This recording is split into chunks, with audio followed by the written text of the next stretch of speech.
Okay misters, ನಿಮ್ಮ ಎರಡು ಕೈಗಳು ನಿಧಾನವಾಗಿ ಸ್ಲೋಲಿ ಬಿಡಿಸ್ಕೊಂಡು ನಿಮ್ಮ ಎರಡು ಕೈಗಳು ಕಣ್ಮೇಲೆ ಇಟ್ಕೊಳ್ಳಿ. ಎರಡು ಕೈಗಳು ಕಣ್ಮೇಲೆ ಇಟ್ಕೊಳ್ಬೇಕು. ಚಸ್ಮೆ ಇದ್ದರೆ ತೆಗೆದ್ಬಿಟ್ಟು ಕಣ್ಮೇಲೆ ಇಟ್ಕೊಳ್ಳಿ. 5 ಸೆಕೆಂಡ್ ಹಾಗೆ ಇರಲಿ. 5 4 3 2 1 0. ಓಕೆ ಮಿಸ್ಟರ್ಸ್, ಎರಡು ಕೈಗಳು ಇಳಿಸುತ್ತಾ ಕಣ್ಣು ತೆಗೆದು ಕೈಗಳು ಮಾತ್ರ ನೋಡ್ಕೊಳ್ಬೇಕು, ಬೇರೆ ಏನು ನೋಡಬಾರ್ದು. ಬ್ರಹ್ಮಶ್ರೀ ಪಿತಾಮಹ ಪತ್ರಿಜಿ ಮಹಾಧ್ಯಾನಯಜ್ಞ 107ನೇ ವಾರಕ್ಕೆ ಜೋರ ಒಂದು ಚಪ್ಪಳಿ ಹೊಡೆಯೋಣ. ಎಲ್ಲರೂ ಕೈ ಎತ್ತಿ ಚಪ್ಪಳಿ ಹೊಡೆಯಿರಿ.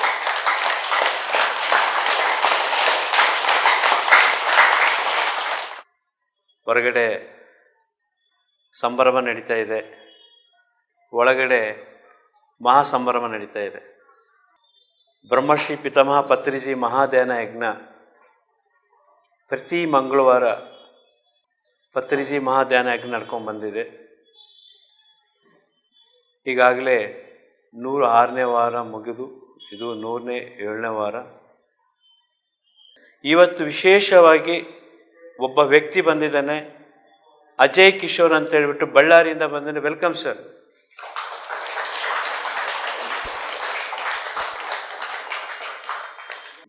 ನನಗೊಂದು 2 ತಿಂಗಳಾಯಿತು ಬಂದು ಪರಿಚಯ ಆಗಿ. ಸೀತಾರಾಮ ಪಿರಮಿಡ್ನಲ್ಲಿ ಇವ್ರಿಗೊಂದು ಕ್ಲಾಸ್ ಕೊಡ್ತಿದ್ದೆ. 2 ಅವರ್ ಅವ್ರು ಮಾತಾಡಿದ್ರು.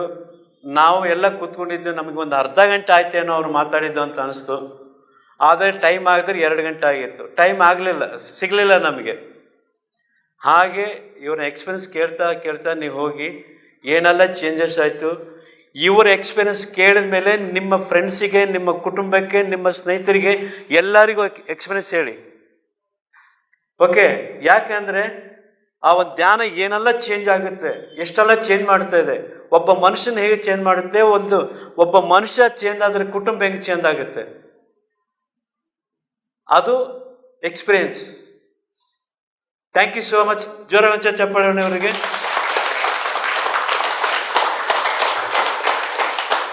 ಅಜಯ್. ನನ್ನ ಹೆಸರು ಅಜಯ್ ಎಂಬುದಾಗಿ, ಬಳ್ಳಾರಿ ಪ್ರಾಂತ್ಯದವನು. ಮತ್ತು ನಾನು ಇವತ್ತು ಇಲ್ಲಿ ನಿಂತಿದ್ದೀನಂದರೆ ಅದು ಒಂದು ಪರಮಾತ್ಮನ ಕೃಪೆಯಿಂದಲೇ ನಾನು ನಿಂತಿದ್ದೇನೆ. ಯಾಕಂದರೆ ನಾನು ಹಿಂದೆ ಯಾವಾಗಲೂ ಒಂದು ನನ್ನ ಜೀವನದಲ್ಲಿ ಕತ್ತಲಾದಂಥ ಒಂದು ಜೀವನವಿತ್ತು. ಆದರೆ ಯಾವಾಗ ನಾನು ಧ್ಯಾನ ಮಾಡಿದ್ನೋ ಆ ಪರಮಾತ್ಮನ ಬೆಳಕು ಬಂದು ನನ್ನ ಜೀವಿತವನ್ನೇ ಬದಲಾವಣೆ ಮಾಡಿತು. ಆ ಒಂದು ನನ್ನ ಒಂದು ಜೀವನದ ಅನುಭವಗಳನ್ನು ಹೇಳಿಕೊಳ್ಳಲಿಕ್ಕೆ ಅವಕಾಶ ಕೊಟ್ಟಂಥ ಮತ್ತು ಆ ವಿಶ್ವ ಶಕ್ತಿಯನ್ನು ಈ ಸಮಯದಲ್ಲಿ ಧ್ಯಾನದ ಮುಖಾಂತರ ನಮ್ಮ ಮಧ್ಯದಲ್ಲಿ ತಂದಂಥ ಪತ್ರಿಜಿಗಳಿಗೆ ಒಂದು ಜೋರಾದ ಚಪ್ಪಾಳೆ. ಮೊಟ್ಟ ಮೊದಲಾಗಿ ಇವತ್ತು ನಾನು ಧ್ಯಾನ ಮಾಡಿದ್ದೇನೆ, ಇವತ್ತು ನಾನು ಇಲ್ಲಿ ನಿಂತಿದ್ದೇನೆ ಅಂದರೆ ಅದಕ್ಕೆ ಕಾರಣಕರ್ತರು ನಮ್ಮ ಗುರುಗಳಾದಂಥ, ನನಗೆ ಧ್ಯಾನ ಕಲಿಸ್ಕೊಟ್ಟಂಥ ನಮ್ಮ ಹನುಮಂತರಾವ್ ಸರ್ ಗುರುಗಳು. ಅವರಿಗಾಗಿ ಒಂದು ಜೋರಾದ ಚಪ್ಪಾಳೆಯನ್ನು. ಈ ಸಮಯದಲ್ಲಿ ಏನೇನೋ ಕೆಲಸಗಳಲ್ಲಿ ಇರಬೇಕಂತ ನಮಗೆ ಈ ಒಂದು ಅದ್ಭುತವಾದ ಅವಕಾಶವನ್ನು ಕೊಟ್ಟು ನಾವು ಈ ಒಂದು ಅದ್ಭುತವಾದ ಒಂದು ಸಂಗತಿಗಳನ್ನು, ಈ ಜ್ಞಾನವನ್ನು ತಿಳ್ಕೊಳ್ಳಿಕ್ಕೆ ಅವಕಾಶ ಕೊಟ್ಟು ನಮ್ಮನ್ನು ಈ ಒಂದು ಆತ್ಮ ಸತ್ಸಂಗದಲ್ಲಿ ಆತ್ಮ ಜ್ಞಾನವನ್ನು ಹೊಂದಿಕೊಳ್ಳಿಕ್ಕೆ ಆ ಪರಮಾತ್ಮ ವಿಶ್ವಶಕ್ತಿಗೆ, ಅನಂತ ಶಕ್ತಿ ಒಂದು ಜೋರಾದ ಚಪ್ಪಾಳೆ ಮುಖಾಂತರ ಈ ಒಂದು ನನ್ನ ಧ್ಯಾನವಾದ ಅನುಭವಗಳು ನಾನು ಹಂಚ್ಕೊಳ್ತೀನಿ. ನಾನು ಇವಾಗೇನು ನಾನು ಕಾಣ್ತಾ ಇದ್ದೀನೋ ಅದು ನಾನು ಆಗಿರಲಿಲ್ಲ. ಹಿಂದೆ ನಾನು ಹೇಗೆ ಇದ್ದೆ ಅಂದರೆ, ನಾನು ಭಾಳ ಕ್ರೂರಿಯಾಗಿದ್ದೆ. ನೀವು ವಾಲ್ಮೀಕಿಯವರ ಜೀವನ ಚರಿತ್ರೆ ನೋಡಿರ್ಬೋದು. ಒಬ್ಬ ರತ್ನಾಕರ್ ಒಂದು ದರೋಡೆ ಮಾಡ್ಕೊಳ್ತಾ ಆತನು ಜೀವನವನ್ನು ಸಾಗಿಸ್ತಾ ಇದ್ದ. ಆ ಸಮಯದಲ್ಲಿ ಮುನಿಯವರು ಬಂದು ಅವ್ರಿಗೆ ಹೇಳ್ತಾರೆ, ನೀನು ಇಷ್ಟೆಲ್ಲ ತಪ್ಪು ಮಾಡ್ತಿದೆಯಲ್ಲಪ್ಪ, ಮತ್ತೆ ಈ ಪಾಪವನ್ನು ನಿಮ್ಮ ಮನೆಯವರು ಹೊತ್ಕೊಳ್ತಾರ, ಈ ಕರ್ಮವನ್ನು ಹೊತ್ಕೊಳ್ತಾರೆ ಎಂಬುದಾಗಿ ಕೇಳುವಾಗ ಆ ರತ್ನಾಕರ್ ಎಂಬ ವ್ಯಕ್ತಿ ಹೇಳ್ತಾ ಇದ್ದಾನೆ, ನಾನು ಮನೆಗೆ ಹೋಗಿ ನಾನು ಇಷ್ಟೆಲ್ಲ ಒಂದು ಹೊರಗಡೆ ಏನೇನು ಮಾಡ್ತೀನೋ ಅವನ್ನೆಲ್ಲ ನಾನು ನನ್ನ ಮನೆಯವ್ರಿಗೆ ಕೊಡ್ತೀನಿ, ಮತ್ತೆ ಅವರು ಅದನ್ನ ನನ್ನ ಜೊತೆ ಆ ಪಾಪವನ್ನು ಕರ್ಮವನ್ನು ಕೂಡ ಅವರು ಹಂಚ್ಕೊಳ್ತಾರೆ ಎಂಬುದಾಗಿ ಆ ವ್ಯಕ್ತಿ ಹೇಳಿ ಮನೆಗೆ ಹೋಗ್ತಾನೆ. ಮನೆಗೆ ಹೋಗಿ ಅವ್ರ ತಂದೆ ತಾಯಿ ಕೇಳ್ತಾ ಇದ್ದಾನೆ, ನಾನು ಇಷ್ಟೆಲ್ಲ ಒಂದು ಬಂಗಾರವನ್ನು, ಒಡವೆಗಳನ್ನು, ದುಡ್ಡನ್ನು ತೊಗೊಂಡ್ಬರ್ತಾ ಇದ್ದೀನಲ್ಲ, ಮತ್ತೆ ನೀವು ಈ ಒಂದು ಪಾಪ ಕರ್ಮದಲ್ಲಿ ನನ್ನ ಜೊತೆ ಹಂಚ್ಕೊಳ್ತೀರ ಎಂಬುದಾಗಿ ಹೇಳುವಾಗ, ಅದು ನಿನ್ನ ಧರ್ಮ, ತಂದೆ ತಾಯಿನ ಸಾಕೋದು, ನಾವ್ಯಾಕೆ ನಿನ್ನ ಕರ್ಮವನ್ನು ಹಂಚ್ಕೊಳ್ಬೇಕೆಂಬುದಾಗಿ ಆ ಒಂದು ತಂದೆ ತಾಯಿ ರತ್ನಾಕರ್ ಅವರಿಗೆ ಹೇಳ್ತಾರೆ. ಎರಡನೇದಾಗಿ ಅವರ ಹೆಂಡತಿಗೆ ಕೇಳ್ತಾನ, ನೀನು ನನ್ನ ಸಂಗಾತಿ ಅಲ್ಲ, ಮತ್ತೆ ನೀನಾದರೂ ನನ್ನ ಕರ್ಮವನ್ನು ಹಂಚ್ಕೊಳ್ತೀಯ, ನಾನು ಏನೇ ಮಾಡಿದ್ರು ಕೂಡ ನಿನಗೋಸ್ಕರ, ನನ್ನ ತಂದೆ ತಾಯಿಗೋಸ್ಕರ ಅಲ್ಲ ಎಂಬುದಾಗಿ ಹೇಳ್ತಾನೆ. ಆ ಸಮಯದಲ್ಲಿ ಹೆಂಡತಿ ಕೂಡ ಹೇಳ್ತಾಳ, ಇಲ್ಲ, ನೀನು ನನ್ನ ಗಂಡ, ನಿನ್ನ ಒಂದು ಜವಾಬ್ದಾರಿ ಅದು ಮಾಡೋದು ಎಂಬುದಾಗಿ. ಅವಾಗ ತಿರುಗಿ ನಾರದ ಮುನಿ ಕಡೆ ಹೋದಾಗ ರತ್ನಾಕರಿಗೆ ಜ್ಞಾನೋದಯವಾಗ್ತದೆ. ಸ್ವಾಮಿ, ನಾನು ಇಷ್ಟೆಲ್ಲ ಮಾಡಿದೆ, ಆದರೆ ಯಾರು ಕೂಡ ನನ್ನ ಕರ್ಮ ಪಾಪನ ಹಂಚ್ಕೊಳ್ಳಿಲ್ಲ, ಕೇವಲ ನಾನು ಕೊಡುವಂಥ ಒಂದು ದುಡ್ಡಿಗಾಗಿ ಇವರು ಯೋಚನೆ ಮಾಡ್ತಾ ಇದ್ದಾರೆ, ಬಂಗಾರ ಒಡವೆಗಳಿಗಾಗಿ ಯೋಚನೆ ಮಾಡ್ತಿದ್ದಾರೆ ಎಂಬುದಾಗಿ ಹೇಳುವಾಗ, ನಾನೇನು ಮಾಡ್ಬೇಕೆಂಬುದಾಗಿ ಹೇಳುವಾಗ, ನೀನೇನು ಮಾಡಬೇಡ, ನೀನು ಧ್ಯಾನ ಮಾಡು ಎಂಬುದಾಗಿ ಹೇಳ್ತಾರೆ. ಯಾವಾಗ ರತ್ನಾಕರ್ ಎಂಬ ವ್ಯಕ್ತಿ ಧ್ಯಾನಕ್ಕೆ ಕೂತಾಗ ಆತನು ತಿರುಗಿ ಎದ್ದು ಕಣ್ಣು ತೆಗೆದಾಗ ಅವರ ಸುತ್ತಲೂ ಏನು ಬೆಳೆದಿರ್ತದೆ ಅಂದರೆ ಒಂದು ಹುತ್ತ ಬೆಳೆದಿರ್ತದೆ. ಅದು ಸಂಸ್ಕೃತಿ ಪದದಲ್ಲಿ ಅದರ ಹೆಸರು ವಾಲ್ಮೀಕಿ ಎಂಬುದಾಗಿ. ಇವತ್ತು ನಮ್ಮ ಮಧ್ಯದಲ್ಲಿ ಅನೇಕ ಜನರು ಒಂದು ಧರ್ಮ ಮಾರ್ಗದಲ್ಲಿ ನಡೀತಾ ಇದ್ದಾರೆ, ಮತ್ತೆ ಕರ್ಮಗಳಿಂದ ದೂರವಾಗ್ತಿದ್ದಾರೆ. ಅಂದರೆ ಈ ಒಂದು ಜ್ಞಾನವನ್ನು ಕಲಿಸ್ಕೊಂಡಂತ ವಾಲ್ಮೀಕಿ ಮಹರ್ಷಿಗಳಿಗೆ ಒಂದು ದೊಡ್ಡದಾದ ಚಪ್ಪಾಳೆಯನ್ನು ನೋಡೋಣ. ಅವರು ಒಂದು ಕಾವ್ಯವನ್ನು ಬರೆಯುತ್ತಾರೆ, ಮಹಾಕಾವ್ಯ, ಆತ್ಮಕಾವ್ಯ, ಅದೇ ನಮ್ಮ ರಾಮಾಯಣ ಎಂಬುದಾಗಿ. ರಾಮಾಯಣವನ್ನು ನಾವು ಯಾವ ರೀತಿಯಲ್ಲಿ ನೋಡ್ತೀವಿ ಅಂದರೆ, ರಾಮ ಮತ್ತೆ ಸೀತಾ, ಲಕ್ಷ್ಮಣ, ಆಂಜನೇಯ ಎಂಬುದಾಗಿ ನೋಡ್ತೀವಿ. ಇವತ್ತು ರಾಗಿಗುಡ್ಡದಲ್ಲಿ ಆಂಜನೇಯ ಸ್ವಾಮಿಯ ಒಂದು ಸಂಭ್ರಮೋತ್ಸವ ನಡೀತಾ ಇದೆ. ಇದಕ್ಕೆಲ್ಲ ಕಾರಣ ಏನು ಎಂಬುದಾಗಿ ನೋಡುವಾಗ, ಅವರು ವಾಲ್ಮೀಕಿ ಮಹರ್ಷಿಗಳು ಬರೆದಿದ್ದು ಆತ್ಮದಲ್ಲಿ ಬರೆದಿದ್ದು, ಅದು ಆತ್ಮದ ಕಾವ್ಯ ಎಂಬುದಾಗಿ. ಆ ಕಾವ್ಯ ನಮ್ಗೇನ್ ತಿಳಿಸ್ಕೊಡ್ತದೆ ಅಂದ್ರೆ, ರಾಮ ಅನ್ನೋದು ಪರಮಾತ್ಮ, ಆಂಜನೇಯ ಅನ್ನೋರು ವಾಯುಪುತ್ರ, ಸೀತೆ ಅನ್ನೋರು ಮನಸ್ಸು, ರಾವಣ ಅನ್ನೋರು 10 ತಲೆ ಉಳ್ಳ ರಾವಣ. ಅಂದರೆ ಇದು ನಮಗೆ ಆತ್ಮದಲ್ಲಿ ಆತ್ಮಜ್ಞಾನವನ್ನು ಏನು ಹಂಚ್ಕೊಡ್ತದೆ ಅಂದ್ರೆ, ರಾಮ ರಾಮನು ಜೊತೆ ಮನಸ್ಸಿತ್ತು, ಆ ಮನಸ್ಸು ಸೀತೆ ಎಂಬುದಾಗಿ. ಅದಕ್ಕಾಗಿ ನಾವು ಯಾವಾಗಲೂ ಕೂಡ ಒಂದು ಫೋಟೋನಲ್ಲಿ ರಾಮ ಆಂಜನೇಯನ್ ತಪ್ಕೊಂಡಿದ್ದು ನೋಡ್ತೀವಿ ಹೊರತು ಸೀತೆಯನ್ನು ತಪ್ಕೊಂಡಿದ್ದು ಯಾವಾಗಲೂ ನೋಡೋದಿಲ್ಲ. ಕಾರಣ ಏನೆಂಬುದಾಗಿ ತಿಳ್ಕೊಳ್ಳುವಾಗ, ಆ ಒಂದು ಮಾಯದ ಲೋಕದಲ್ಲಿ ಜಿಂಕೆ ಎಂಬ ಮಾಯ ಹೋಗುವಾಗ, ಪ್ರಪಂಚ ಎಂಬ ಮಾಯ ಹೋಗುವಾಗ, ಆ ಸಮಯದಲ್ಲಿ ಆ ಒಂದು ಸೀತೆ ಅದಕ್ಕೆ ಮನಸ್ಸು ಹೋಗ್ತದೆ. ಅವಾಗ ಮನಸ್ಸು ಹೋದಾಗ ಆ ರಾಮ ಆ ಒಂದು ಜಿಂಕೆಯಿಂದ ಹೋಗ್ತಾರೆ. ಜಿಂಕೆಯಿಂದ ಹೋದಾಗ ಲಕ್ಷ್ಮಣನ್ಗೆ ಹೇಳ್ತಾರೆ, ನೀನು ನಿನ್ನ ಒಂದು ಸೀತೆಯನ್ನು ಕಾಪಾಡಲಿಕ್ಕೆ ಒಂದು ರೇಖೆಯನ್ನು ಹಾಕು, ಅದೇ ಲಕ್ಷ್ಮಣ ರೇಖೆ ಎಂಬುದಾಗಿ. ಹಾಕುವಾಗ ಆದ್ರೂ ಕೂಡ ರಾವಣ ಬರ್ತಾನೆ. ರಾವಣ ಬಂದಾಗ ಏನಾಗ್ತದೆ ಅಂದ್ರೆ, ಮಾರುವೇಷದಲ್ಲಿ ಬಂದಾಗ ಸೀತೆ ಭಿಕ್ಷೆ ಕೊಳ್ಳಿಕ್ಕೆ ಹೋದಾಗ ಸೀತೆಯನ್ನು ಅಪಹರಿಸ್ಕೊಂಡು ಹೋಗ್ತಾರೆ. ಆ ಸೀತೆ ಅನ್ನೋದೇ ನಮ್ಮೆಲ್ಲರ ಮನಸ್ಸು. ಇವತ್ತು ನಮ್ಮ ದೇಹಗಳೆಲ್ಲ ಇಲ್ಲಿವೆ, ಆದ್ರೆ ನಮ್ಮ ಮನಸ್ಸು ಎಲ್ಲೆಲ್ಲೋ ಇದೆ. ನಮ್ಮ ಮನಸ್ಸು ನಮ್ಮಲ್ಲೇ ಇರಬೇಕು ಅಂದ್ರೆ ನಾವು ನಮ್ಮ ಉಸಿರಿನ ಮೇಲೆ ಗಮನವಿಡಬೇಕು. ಎಷ್ಟು ಹೊತ್ತು ನಾವು ಉಸಿರನ್ನು ಗಮನಿಸ್ತೀವೋ ಅಷ್ಟು ಹೊತ್ತು ನಮ್ಮ ಮನಸ್ಸು ಇಲ್ಲೇ ಇರ್ತದೆ. ಇಲ್ಲವಾದ್ರೆ ನಮ್ಮ ಮನಸ್ಸು ಏನಾಗ್ತದೆ ಅಂದ್ರೆ ಚಂಚಲವಾಗ್ತದೆ. ನಮ್ಮ ಮನಸ್ಸು ಇಲ್ಲಿದ್ದನ್ನು ಊಹೆ ಮಾಡ್ತದೆ, ವಿಪರೀತಗಳನ್ನು ಸೃಷ್ಟಿ ಮಾಡ್ತದೆ. ಅದಕ್ಕಾಗಿ ಮನಸ್ಸು ಯಾವಾಗಲೂ ಪರಮಾತ್ಮನಲ್ಲಿ ಇರ್ತದೋ ಆ ಮನಸ್ಸು ಮಹಾ ಮನಸ್ಸಾಗ್ತದೆ. ಆ ಮಹಾ ಮನಸ್ಸು ನಿಮ್ಮೆಲ್ಲರಿಗೆ ಇದ್ದಿದ್ದಕ್ಕಾಗಿ ಇವತ್ತು ನೀವು ಧ್ಯಾನ ಕೇಂದ್ರದಲ್ಲಿ ಕುಂತಿದ್ದೀರಂತ ನಿಮ್ಮೆಲ್ಲರಿಗೋಸ್ಕರ ಪಾದಗಳನ್ನು ವಂದನೆಗಳು ಹೇಳ್ತಾರೆ. ನಿಮಗೋಸ್ಕರ ಎಲ್ಲರಿಗೋಸ್ಕರ ಒಂದು ಚಪ್ಪಾಳೆಯನ್ನು ನೋಡಿ. ಯಾವಾಗ ಮನಸ್ಸನ್ನು ಕತ್ಕೊಂಡು ರಾವಣ ಹೋಗ್ತಾನೋ ಆ ಸಮಯದಲ್ಲಿ ಏನಾಗ್ತದೆ ಅಂದ್ರೆ ರಾಮ ಪರಮಾತ್ಮನಾಗಿದ್ರು ಕೂಡ ಸಹಾಯವನ್ನು ಕೋರ್ತಾನೆ. ಆ ಸಹಾಯ ಏನಂದ್ರೆ ಆಂಜನೇಯ ಪುತ್ರನಿಗೆ. ಆಂಜನೇಯ ವಾಯುಪುತ್ರ, ಅಂದ್ರೆ ವಾಯು ಅಂದ್ರೆ ನಮ್ಮ ಉಸಿರು. ನಮ್ಮಲ್ಲಿ ಆತ್ಮ ಇದೆ, ಆತ್ಮವೇ ಪರಮಾತ್ಮ. ಆತ್ಮ ಯಾವಾಗ ಉಸಿರನ್ನು ಗಮನಿಸುತ್ತದೋ ಆ ಒಂದು ಉಸಿರು ಏನಾಗ್ತದೆ ಅಂದ್ರೆ 10 ತಲೆ ರಾವಣ ಯೋಚನೆಗಳನ್ನು ಮುರಿಯುವಂತ ಶಕ್ತಿ ಕೇವಲ ನಮ್ಮ ಉಸಿರಿಗೆ ಮಾತ್ರ ಇದೆ. ಇದೊಂದು ಅದ್ಭುತವಾದ ಆಯುಧ. ಇದನ್ನು ಬ್ರಹ್ಮಾಸ್ತ್ರ ಎಂಬುದಾಗಿ ಆ ಒಂದು ಅನುಭವ ಆತ್ಮಜ್ಞಾನ ನನಗೆ ಜೈಲಿನಲ್ಲಿ ಆಗಿದೆ. ಇವನ್ನೆಲ್ಲ ಯಾಕೆ ಹೇಳ್ತಿದ್ದೇನೆ ಅಂದ್ರೆ, ನಾವು ಹೊರಗಡೆ ನೋಡುವಾಗ ಒಳಗಡೆ ನೋಡುವಾಗ ನಾವೊಂದು ಸೆರೆಮನೆಯಲ್ಲಿ ಇರ್ತೀವಿ. ಏನು ಅನ್ನೋ ಸೆರೆಮನೆ ಅಂದ್ರೆ 10 ಆಲೋಚನೆಗಳು, ಇನ್ನು ಒಂದು ಆಲೋಚನೆ 1000 ಆಲೋಚನೆಗಳು ಬರ್ತವೆ. ಇದರಿಂದ ಏನಾಗ್ತದೆ ಅಂದ್ರೆ ನಮ್ಗೆ ಚಿಂತೆ ಬರ್ತದೆ, ನಮ್ಗೆ ದುಃಖ ಆಗ್ತದೆ, ನಮ್ಗೆ ನೋವಾಗ್ತದೆ. ಈ ಪ್ರಪಂಚ ಎಂಬ ಮಾಯವನ್ನು ನೋಡುವಾಗ ಅದರಿಂದ ನಮ್ಗೆ ಏನಾಗ್ತದೆ ಅಂದ್ರೆ ನಮಗೂ ಇದು ಬೇಕು, ನಮಗೂ ಅದು ಬೇಕೆಂಬುದಾಗಿ ಇದ್ದಿದ್ರಲ್ಲಿ ತೃಪ್ತಿ ಇಲ್ದಾಗೆ ನಾವೇನ್ ಮಾಡ್ತೀವಿ ಅಂದ್ರೆ ವಿಪರೀತವಾದ ಆಲೋಚನೆಗಳಿಂದ ನಮ್ಗೆ ನೋವಾಗ್ತದೆ. ನೋವೆಲ್ಲ ಆಗ್ತದೆ, ಒಳಗಡೆ ಆಗ್ತದೆ. ಈ ನೋವಿಂದ ನಾವು ಹೊರಗಡೆ ಹೋಗಿ ಬರ್ಬೇಕೆಂಬುದಾಗಿ ನಾವು ನೋಡಿಕೊಳ್ಳುವಾಗ ರಾಮ ಯಾವ ರೀತಿಯಲ್ಲಿ ಆಂಜನೇಯನ ಸಹಾಯವನ್ನು ಕೇಳಿ ಒಂದು ರಾವಣ ಲಂಕಕ್ಕೆ ಹೆಜ್ಜೆ ಇಡ್ತಾನೋ ಅದೇ ರೀತಿಯಲ್ಲಿ ನಮ್ಮ ಆಲೋಚನೆಗಳು ಹೋಗ್ಬೇಕಂದ್ರೆ ನಾವು ಈ ಅದ್ಭುತವಾದ ಉಸಿರನ್ನು ನಾವು ಗಮನಿಸಬೇಕು. ಯಾಕೆ ಉಸಿರಿನ ಬಗ್ಗೆ ನಾನು ಹೇಳ್ತಿದ್ದೇನೆ ಅಂದ್ರೆ, ಉಸಿರಿಲ್ಲದೆ ಈ ಪ್ರಪಂಚದಲ್ಲಿ ಯಾವ ಮನುಷ್ಯನು ಕೂಡ ಬದುಕಲಿಕ್ಕೆ ಆಗೋದಿಲ್ಲ. ಉಸಿರಿನ ಮಹತ್ವವನ್ನು ನಾವು ತಿಳ್ಕೋಬೇಕು. ಇವತ್ತು ಉಸಿರಿಲ್ಲದೆ ನಾವು ಎಷ್ಟೋ ಜನ ಶವ ಆಗಿದೆ. ಉಸಿರಿರೋವರೆಗೆ ಮಾತ್ರ ನಮಗೆ ಬೆಲೆ. ಉಸಿರಿರೋವರೆಗೆ ಮಾತ್ರ ನೀನು ಈ ಉದ್ಯೋಗ ಮಾಡ್ತಿ, ನೀನು ಈ ಕೆಲಸ ಮಾಡ್ತಿ, ನೀನು ಅದು ಮಾಡ್ತಿ, ಇದು ಮಾಡ್ತಿ. ನೀನು ಒಂದು ಸಮಯದಲ್ಲಿ ನಿನ್ನ ಉಸಿರು ನಿಂತೋದ್ರೆ ನಿನ್ನನ್ನು ಕೊನೆ ಹೆಸರಿನಿಂದ ಕರೆಯುತ್ತಾರೆ ಶವ ಎಂಬುದಾಗಿ. ಅದಕ್ಕಾಗಿ ಆ ಶವ ಸ್ಥಿತಿಯಲ್ಲಿ ನಾವು ತಿಳ್ಕೊಬೇಕಾದಂತ ಒಂದು ಆತ್ಮಜ್ಞಾನ ಇದೆ. ಅದೇನಂತಂದ್ರೆ ಧ್ಯಾನ.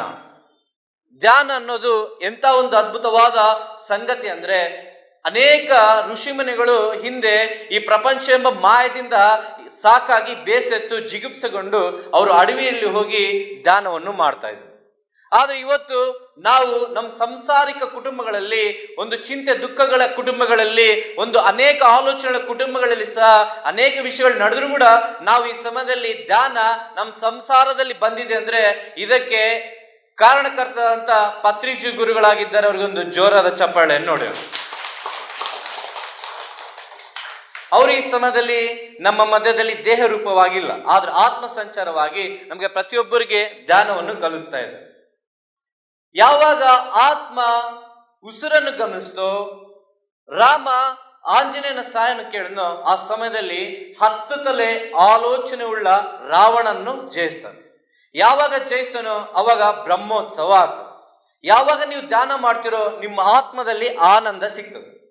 ಆನಂದದಿಂದ ನೀವು ಹೆಚ್ಚಾದ ಸಾಧನೆ ಮಾಡುವಾಗ ಅದು ಪರಮಾನಂದವಾಗ್ತದೆ. ಆನಂದ ಪರಮಾನಂದ. ಆನಂದ ಪರಮಾನಂದ ನಮಗೆ ಬೇಕಂದ್ರೆ ಮೊಟ್ಟ ಮೊದಲಾಗಿ ನಾವು ಕೆಲವು ವಿಷಯಗಳನ್ನು ತಿಳ್ಕೋಬೇಕು. ಧ್ಯಾನದ ಪ್ರಪ್ರಥಮ ಪಾಠವೇನೆಂದರೆ, ನಾವು ದೇಹವಲ್ಲ, ನಾವು ಆತ್ಮವಾಗಿದ್ದೇವೆ. ದೇಹವು ಮಣ್ಣಿನಿಂದ ಬಂದು ಮಣ್ಣಿಗೆ ಸೇರ್ತದೆ. ನಮ್ಮ ಆತ್ಮ ಪರಮಾತ್ಮನಿಂದ ಬಂದು ಪರಮಾತ್ಮನಲ್ಲಿ ಲೀನವಾಗ್ತದೆ. ಧ್ಯಾನ ಏನ್ ಮಾಡ್ತದೆ ಅಂದ್ರೆ, ಈ ಒಂದು ಕಣ್ಣು ತೆಗೆದು ನಾವು ನೋಡುವಾಗ ನೀವು ನನ್ನನ್ನು ನೋಡ್ತಾ ಇದ್ದೀರಿ, ಆದ್ರೆ ಇದು ಕತ್ತಲಾಗಿದೆ. ಯಾಕಂದ್ರೆ ಒಂದು ಸಮಯದಲ್ಲಿ ಇದ್ದಂತ ವ್ಯಕ್ತಿ ಒಂದು ಸಮಯದಲ್ಲಿ ಇರೋದಿಲ್ಲ. ಆದ್ರೆ ಯಾವಾಗ ನಾವು ಕಣ್ಣು ಮುಚ್ಚಿಕೊಂಡು ಪರಮಾತ್ಮನ ಕೊಟ್ಟಂತ ಉಸಿರನ್ನು ಗಮನಿಸ್ತೀವೋ ನಾವು ಆತ್ಮದ ಬೆಳಕಿನಲ್ಲಿ ಪ್ರಯಾಣ ಮಾಡ್ತೀವಿ. ಯಾವಾಗ ಆತ್ಮದ ಬೆಳಕಿನಲ್ಲಿ ಒಳಗಡೆ ಪ್ರಯಾಣ ಮಾಡ್ತೀವೋ ಅದು ನಿಜವಾದ ಅದ್ಭುತವಾದ ಪ್ರಪಂಚ. ಯಾಕಂದ್ರೆ ನಾವು ಯಾವ ರೀತಿಯಲ್ಲಿ ಈ ದೇಹಕ್ಕೆ ಬಟ್ಟೆ ಹಾಕಿಕೊಂಡಿದ್ದೇವೋ ಅದೇ ರೀತಿಯಲ್ಲಿ ನಮ್ಮ ಆತ್ಮಕ್ಕೆ ಕೂಡ ಈ ದೇಹವೆಂಬ ಬಟ್ಟೆಯನ್ನು ಹಾಕೊಂಡಿವಿ. ಯಾವ ರೀತಿಯಲ್ಲಿ ಈ ದೇಹಕ್ಕೆ ಹಾಕಿಕೊಂಡ ಬಟ್ಟೆ ಹಳೆದಾಗ್ತದೋ ಅದೇ ರೀತಿಯಲ್ಲಿ ಆತ್ಮಕ್ಕೆ ಹಾಕಿಕೊಂಡ ಈ ಒಂದು ದೇಹವೆಂಬ ಬಟ್ಟೆ ಕೂಡ ಹಳೆದಾಗ್ತದೆ. ಮತ್ತೆ ಇವೆಲ್ಲ ನೀವು ಧ್ಯಾನ ಮುಗಿದ ಮೇಲೆ ನಾವೆಲ್ಲ ಮನೆಗೆ ಹೋಗ್ತೀವಿ. ಆದ್ರೆ ಆ ಮನೆಗೆ ಹೋದಂತ ಮನೆ ನಿಜವಾದ ಮನೆ ಅಲ್ಲ. ನಮ್ಮ ನಿಜವಾದ ಮನೆ ಆತ್ಮಲೋಕವಾಗಿದೆ, ಸತ್ಯಲೋಕವಾಗಿದೆ. ಅದನ್ನ ನಾವು ತಿಳ್ಕೊಬೇಕಂದ್ರೆ ನಾವು ಉಸಿರು ಮೂಲಕ ಅಂತರಂಗದಲ್ಲಿ ಪ್ರಯಾಣ ಮಾಡಬೇಕು. ದೇವರು ಹೊರಗಡೆ ಇಲ್ಲ, ದೇವರು ನಮ್ಮೊಳಗಿದ್ದಾನೆ. ಆಲೋಚನೆಗಳು ಹೊರಗಡೆ ಇಲ್ಲ, ಆಲೋಚನೆಗಳು ನಮ್ಮಲ್ಲಿವೆ. ಕತ್ತಲು ಹೊರಗಡೆ ಇಲ್ಲ, ಕತ್ತಲು ನಮ್ಮಲ್ಲಿದೆ. ಆ ಕತ್ತಲು ಹೋಗಿ ಬೆಳಕಾಗಬೇಕು, ನಮ್ಮ ಜೀವನ ಬಾಳು ಬಂಗಾರವಾಗಬೇಕಂದರೆ ನಾವು ಹೆಚ್ಚೆಚ್ಚಾದಂಥ ಸಾಧನೆ ಅಂತ ಧ್ಯಾನವನ್ನು ಮಾಡಬೇಕು. ಈಗ ನನ್ನ ಪರಿಚಯವನ್ನು ಮಾಡಿಕೊಳ್ತೀನಿ. ನನ್ನ ಹೆಸರು ಅಜಯ್ ಎಂಬುದಾಗಿ, ನಾನು ಬಳ್ಳಾರಿ ಪ್ರಾಂತ್ಯದವನು. ನಾನು ಬಹಳ ಕಠಿಣವುಳ್ಳ ವ್ಯಕ್ತಿ ಆಗಿದ್ದೆ. ನಾನು ಹೆಂಗಿದ್ದೆ ಅಂದ್ರೆ, ನಾನು ಈ ಪ್ರಾಪಂಚಿಕವಾದ ಜೀವಿತವನ್ನು ಜೀವಿಸ್ತಾ ಇದ್ದೆ. ಜೀವನ ಮಾಡಿ ಒಂದು ಹಳೆ ಸಹವಾಸವನ್ನು ಮಾಡಿದೆ. ಹಳೆ ಸಹವಾಸದಿಂದ, ಕೆಟ್ಟ ಸಹವಾಸದಿಂದ ಏನ್ ಮಾಡಿತು ಅಂದ್ರೆ, ನಾನು ಕುಡಿಲಿಕ್ಕೆ ಪ್ರಾರಂಭ ಮಾಡಿದೆ. ಇನ್ನು ಕುಡಿದಾಗ ನಾನು ಏನ್ ಮಾಡ್ತಿದ್ರು ನನಗೆ ಗೊತ್ತಾಗ್ತಿಲ್ಲ. ನಾನು ಕೆಟ್ಟವರು ಫ್ರೆಂಡ್ಶಿಪ್ ಮಾಡಿದಾಗ ಅವರಿಂದ ಏನಾಯ್ತು ಅಂದ್ರೆ ಜಗಳ ಆಯ್ತು.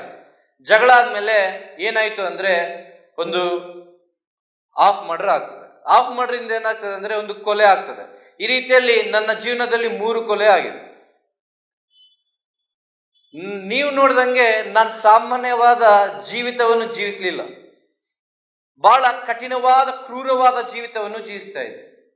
ಇವತ್ತು ನಿಮ್ಮ ಮಧ್ಯದಲ್ಲಿ ಬಂದಿದ್ದೇನೆಂದ್ರೆ, ಇದು ಕೇವಲ ವಿಶ್ವ ಅನಂತ ಶಕ್ತಿ ಪರಮಾತ್ಮನ ಶಕ್ತಿಯಿಂದಲೇ ಸಾಧ್ಯವಾಗ್ತಿದೆ.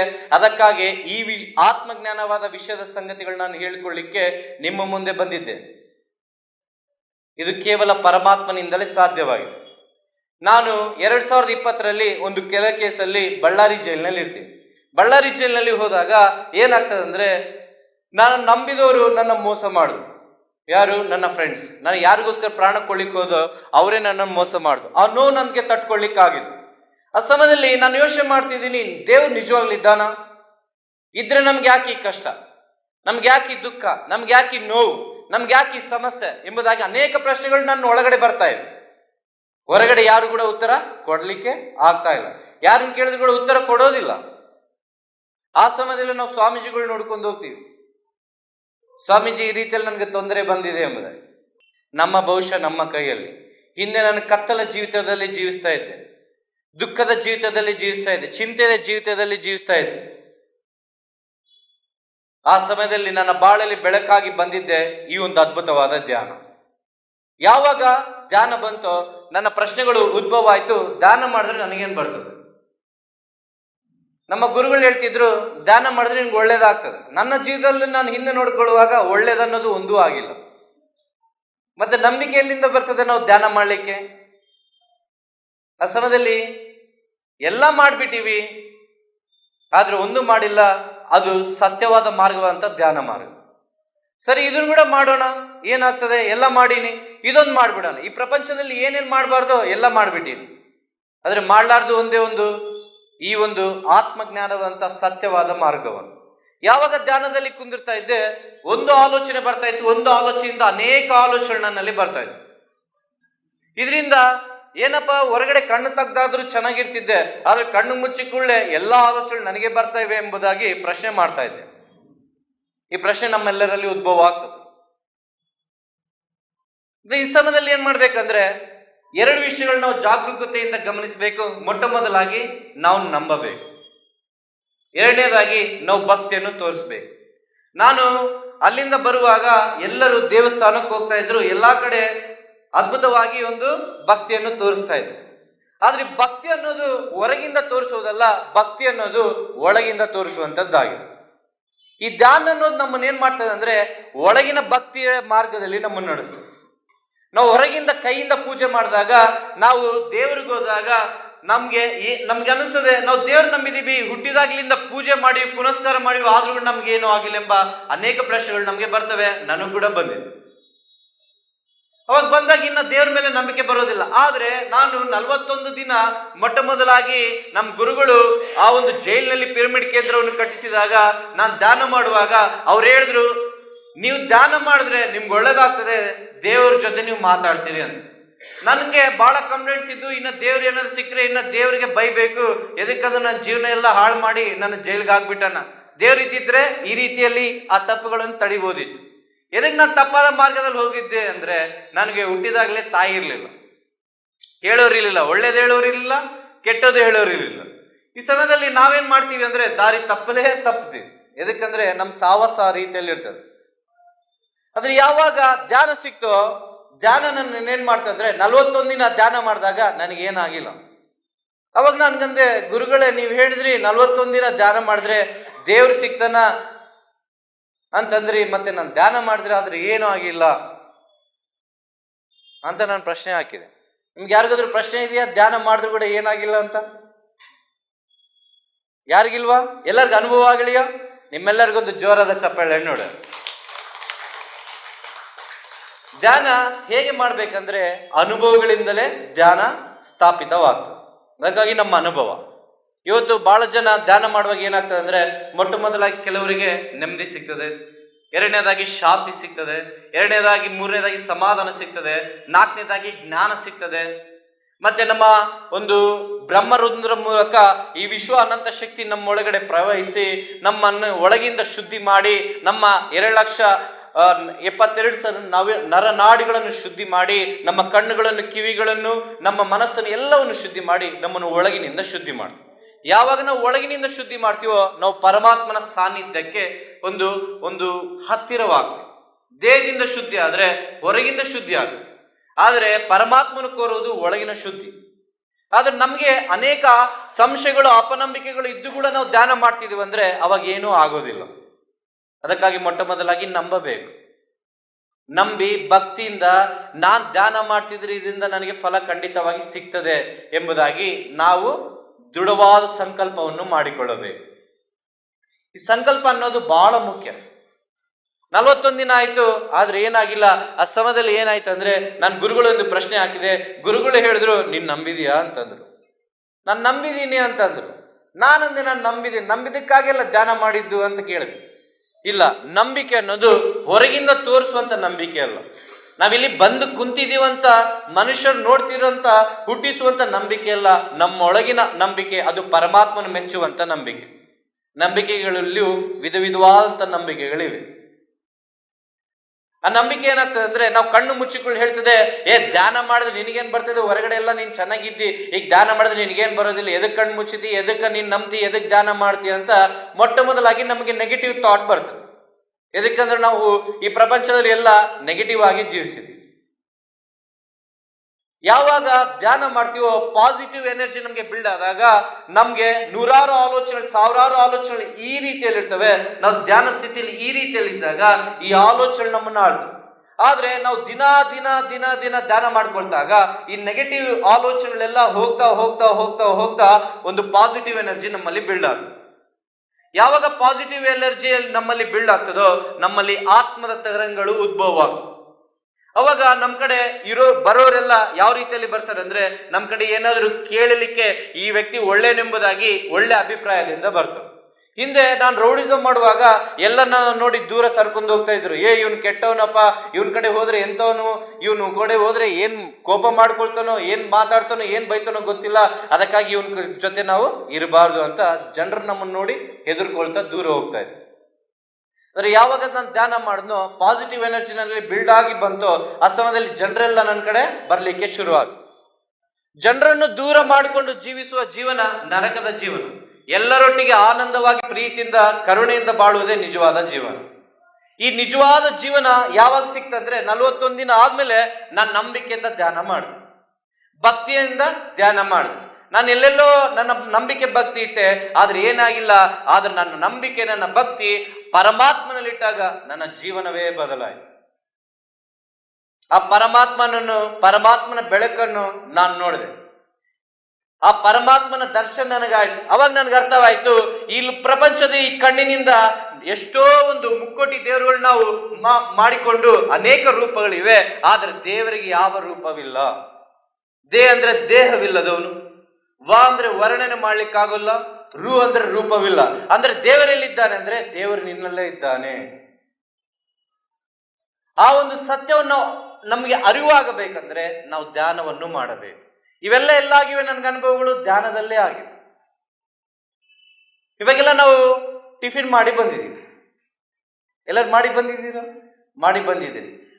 ನಮ್ಮ ಮನೆಯಲ್ಲಿ ಮಾಡಿದಂತ ಒಂದು ಟಿಫಿನ್ ನಾವು ತಿಂದಾಗೆ ಅದ್ರ ರುಚಿ ನಮಗೆ ಗೊತ್ತಾಗ್ತದೆ. ಅದೇ ರೀತಿಯಲ್ಲಿ ಯಾರ್ಯಾರು ಧ್ಯಾನ ಮಾಡ್ತಾರೋ ಅವರಿಗೆ ಮಾತ್ರ ಆತ್ಮದ ರುಚಿ ಗೊತ್ತಾಗ್ತದೆ. ಇವತ್ತು ಆತ್ಮ ರುಚಿ ಅನುಭವದಿಂದಲೇ ಇವತ್ತು ನಾನು ಇಲ್ಲಿ ನಿಂತಿದ್ದೇನೆ. ಆ ರುಚಿ ನನಗೆ ಅನುಭವ ಆಗಿಲ್ಲ ಅಂದ್ರೆ ನನ್ನ ಮಾತುಗಳು ಹೇಳಲಿಕ್ಕೆ ಕೂಡ ನನ್ನ ಕೈಯಲ್ಲಿ ಆಗಲ್ಲ. ಯಾಕಂದ್ರೆ ಧ್ಯಾನ ಅನ್ನೋದು ಏನಂತಂದ್ರೆ, ಧ್ಯಾನ ಅನ್ನೋದು ಒಂದು ಆತ್ಮದ ಒಂದು ಶಾಲೆ. ಇದು ಆತ್ಮ ಶಾಲೆ. ಇಲ್ಲೇನ್ ಕಲಿಲಿಕ್ಕೆ ಬಂದಿದ್ದೇವೆ ಅಂದ್ರೆ ಆತ್ಮಜ್ಞಾನವನ್ನು ಕಲಿಲಿಕ್ಕೆ ಬಂದಿದ್ದೇವೆ. ಏನು ಆತ್ಮಜ್ಞಾನ? ದೇಹಕ್ಕೆ ಅಂತ್ಯವಿದೆ, ಆತ್ಮಕ್ಕೆ ಅಂತ್ಯವಿಲ್ಲ. ದೇಹ ಅನ್ನೋದು ಸುಳ್ಳು, ಆತ್ಮವೇ ಸತ್ಯ. ಈ ಒಂದು ಆತ್ಮಜ್ಞಾನದಲ್ಲಿ ನಮ್ಗೆ ಸತ್ಯ ಏನ್ ಗೊತ್ತಾಗ್ತದೆ ಅಂದ್ರೆ, ನಾವು ಬಂದಿದ್ದು ಇಲ್ಲಿ ಸ್ವಲ್ಪ ದಿನ ಮಾತ್ರ ಇರ್ಲಿಕ್ಕೆ, ತಿರುಗಿ ನಾವು ಪ್ರಯಾಣವನ್ನು ಬೆಳೆಸಬೇಕು. ಎಲ್ಲಿಗೆ ಹೋಗ್ಬೇಕು ನಾವು ನಮ್ಗೆ ಗೊತ್ತಿಲ್ಲ. ಈಗ ಧ್ಯಾನ ಮುಗಿದ ಕೂಡಲೇ ನೀವು ಎಲ್ಲಿಗೆ ಹೋಗ್ತೀರಿ?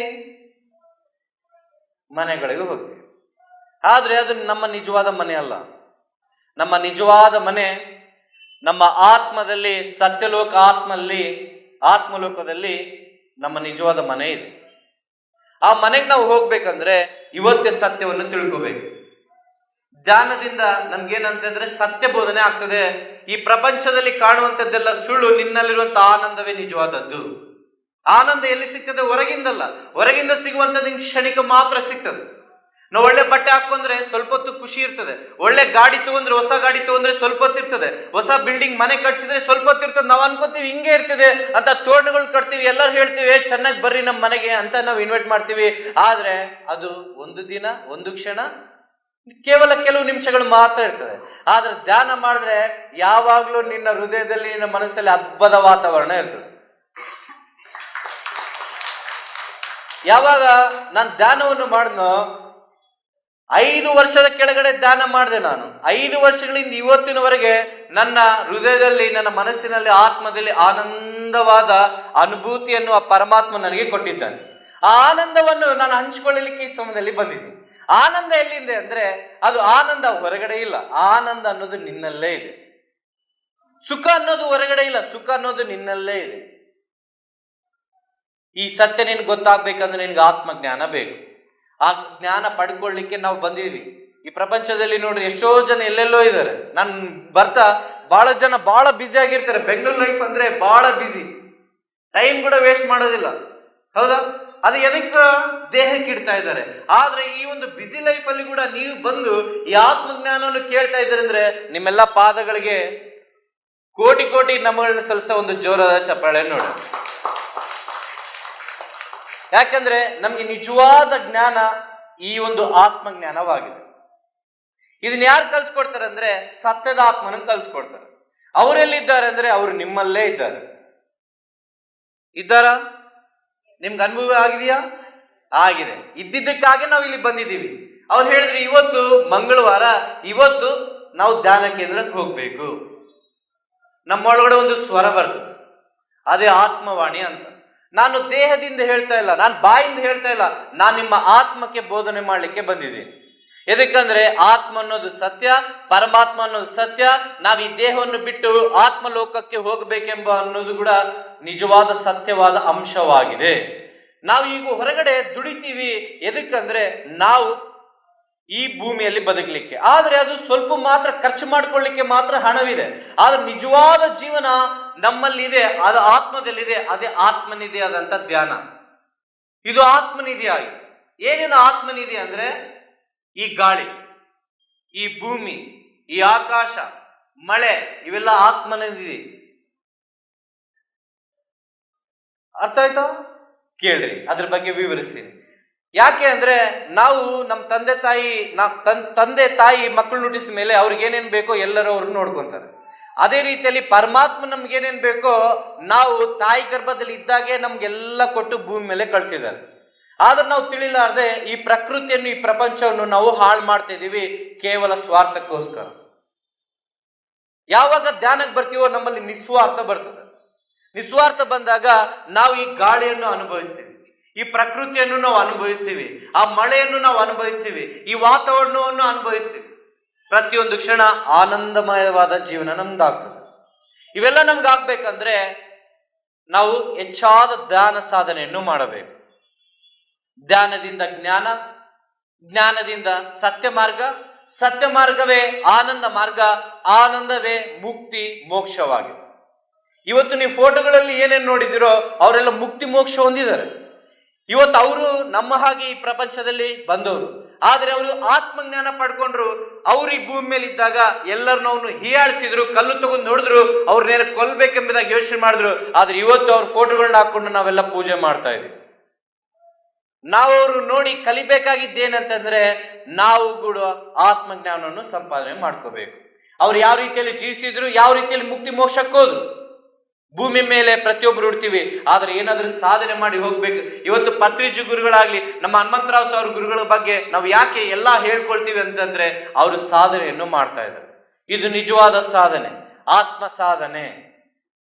ಈ ಆತ್ಮ ಸಾಧನೆ ಏನ್ ಮಾಡ್ತದೆ ಅಂದ್ರೆ, ಯಾರು ಕತ್ತಲಲ್ಲಿ ಇದ್ದೀರೋ ಅವ್ರಿಗೆ ಧ್ಯಾನವೆಂಬ ಬೆಳಕನ್ನು ಹಂಚುತ್ತಾರೆ. ಹಿಂದೆ ನಾನು ಬಹಳ ಅನ್ನದಾನ ಮಾಡ್ತಿದ್ದೆ, ನಾನು ಅನ್ಕೋತಿದ್ದೆ ಎಲ್ಲಾ ದಾನಗಳಲ್ಲಿ ಅನ್ನದಾನವೇ ಶ್ರೇಷ್ಠವಾದ ಧ್ಯಾನ ಅಂತ. ಆವಾಗ ಧ್ಯಾನದಲ್ಲಿ ಕೂತಾಗ ನಮ್ಮ ಆತ್ಮದ ಗುರುಗಳು ಒಬ್ಬರು ಹೇಳಿದ್ರು ಏನಂತಂದ್ರೆ, ಎಲ್ಲಾ ದಾನಗಳಲ್ಲಿ ಮುಖ್ಯವಾದ ಧ್ಯಾನ ಆತ್ಮಜ್ಞಾನ ದಾನ, ಅದೇ ಧ್ಯಾನ ದಾನ ಎಂಬುದು. ಈ ದಾನ ಯಾರಿಗ್ ಮಾಡ್ತಿರೋ ಅವರ ಜೀವನ ಒಂದು ಅದ್ಭುತವಾಗ್ಬಿಡ್ತದೆ, ಅವ್ರ ಬಾಳು ಬಂಗಾರವಾಗ್ತದೆ. ನಾವು ದೇವ್ರ ಕಡೆ ಹೋಗ್ತೀವಿ, ಒಂದು ಏನಾದ್ರೂ ಒಂದು ಅದ್ಭುತ ಮಾಡ್ತಾರಂತ ನಾವು ಹೋಗ್ತೀವಿ, ಆದ್ರೆ ಜೀವನವೇ ಅದ್ಭುತವಾಗ್ಬೇಕಂದ್ರೆ ನಾವು ಧ್ಯಾನ ಮಾಡ್ಬೇಕು. ಯಾವಾಗ ನಾವು ಧ್ಯಾನ ಸ್ಥಿತಿಯಲ್ಲಿ ಧ್ಯಾನ ಮಾಡ್ಕೊಂತ ಹೋದ್ವೋ, ಮೊಟ್ಟ ಮೊದಲಾಗಿ ಧ್ಯಾನದಿಂದ ನನಗೇನಾಯ್ತಂದ್ರೆ, ಧ್ಯಾನದಿಂದ ನನಗೆ ನೆಮ್ಮದಿ ಸಿಕ್ತು, ಧ್ಯಾನದಿಂದ ನನಗೆ ಚಿಂತೆ ಹೋಯ್ತು, ಧ್ಯಾನದಿಂದ ನನಗೆ ದುಃಖ ಹೋಯ್ತು. ಈ ಪ್ರಪಂಚದಲ್ಲಿ ಚಿಂತೆ ಇಲ್ಲದ ಮನುಷ್ಯನೇ ಇಲ್ಲ.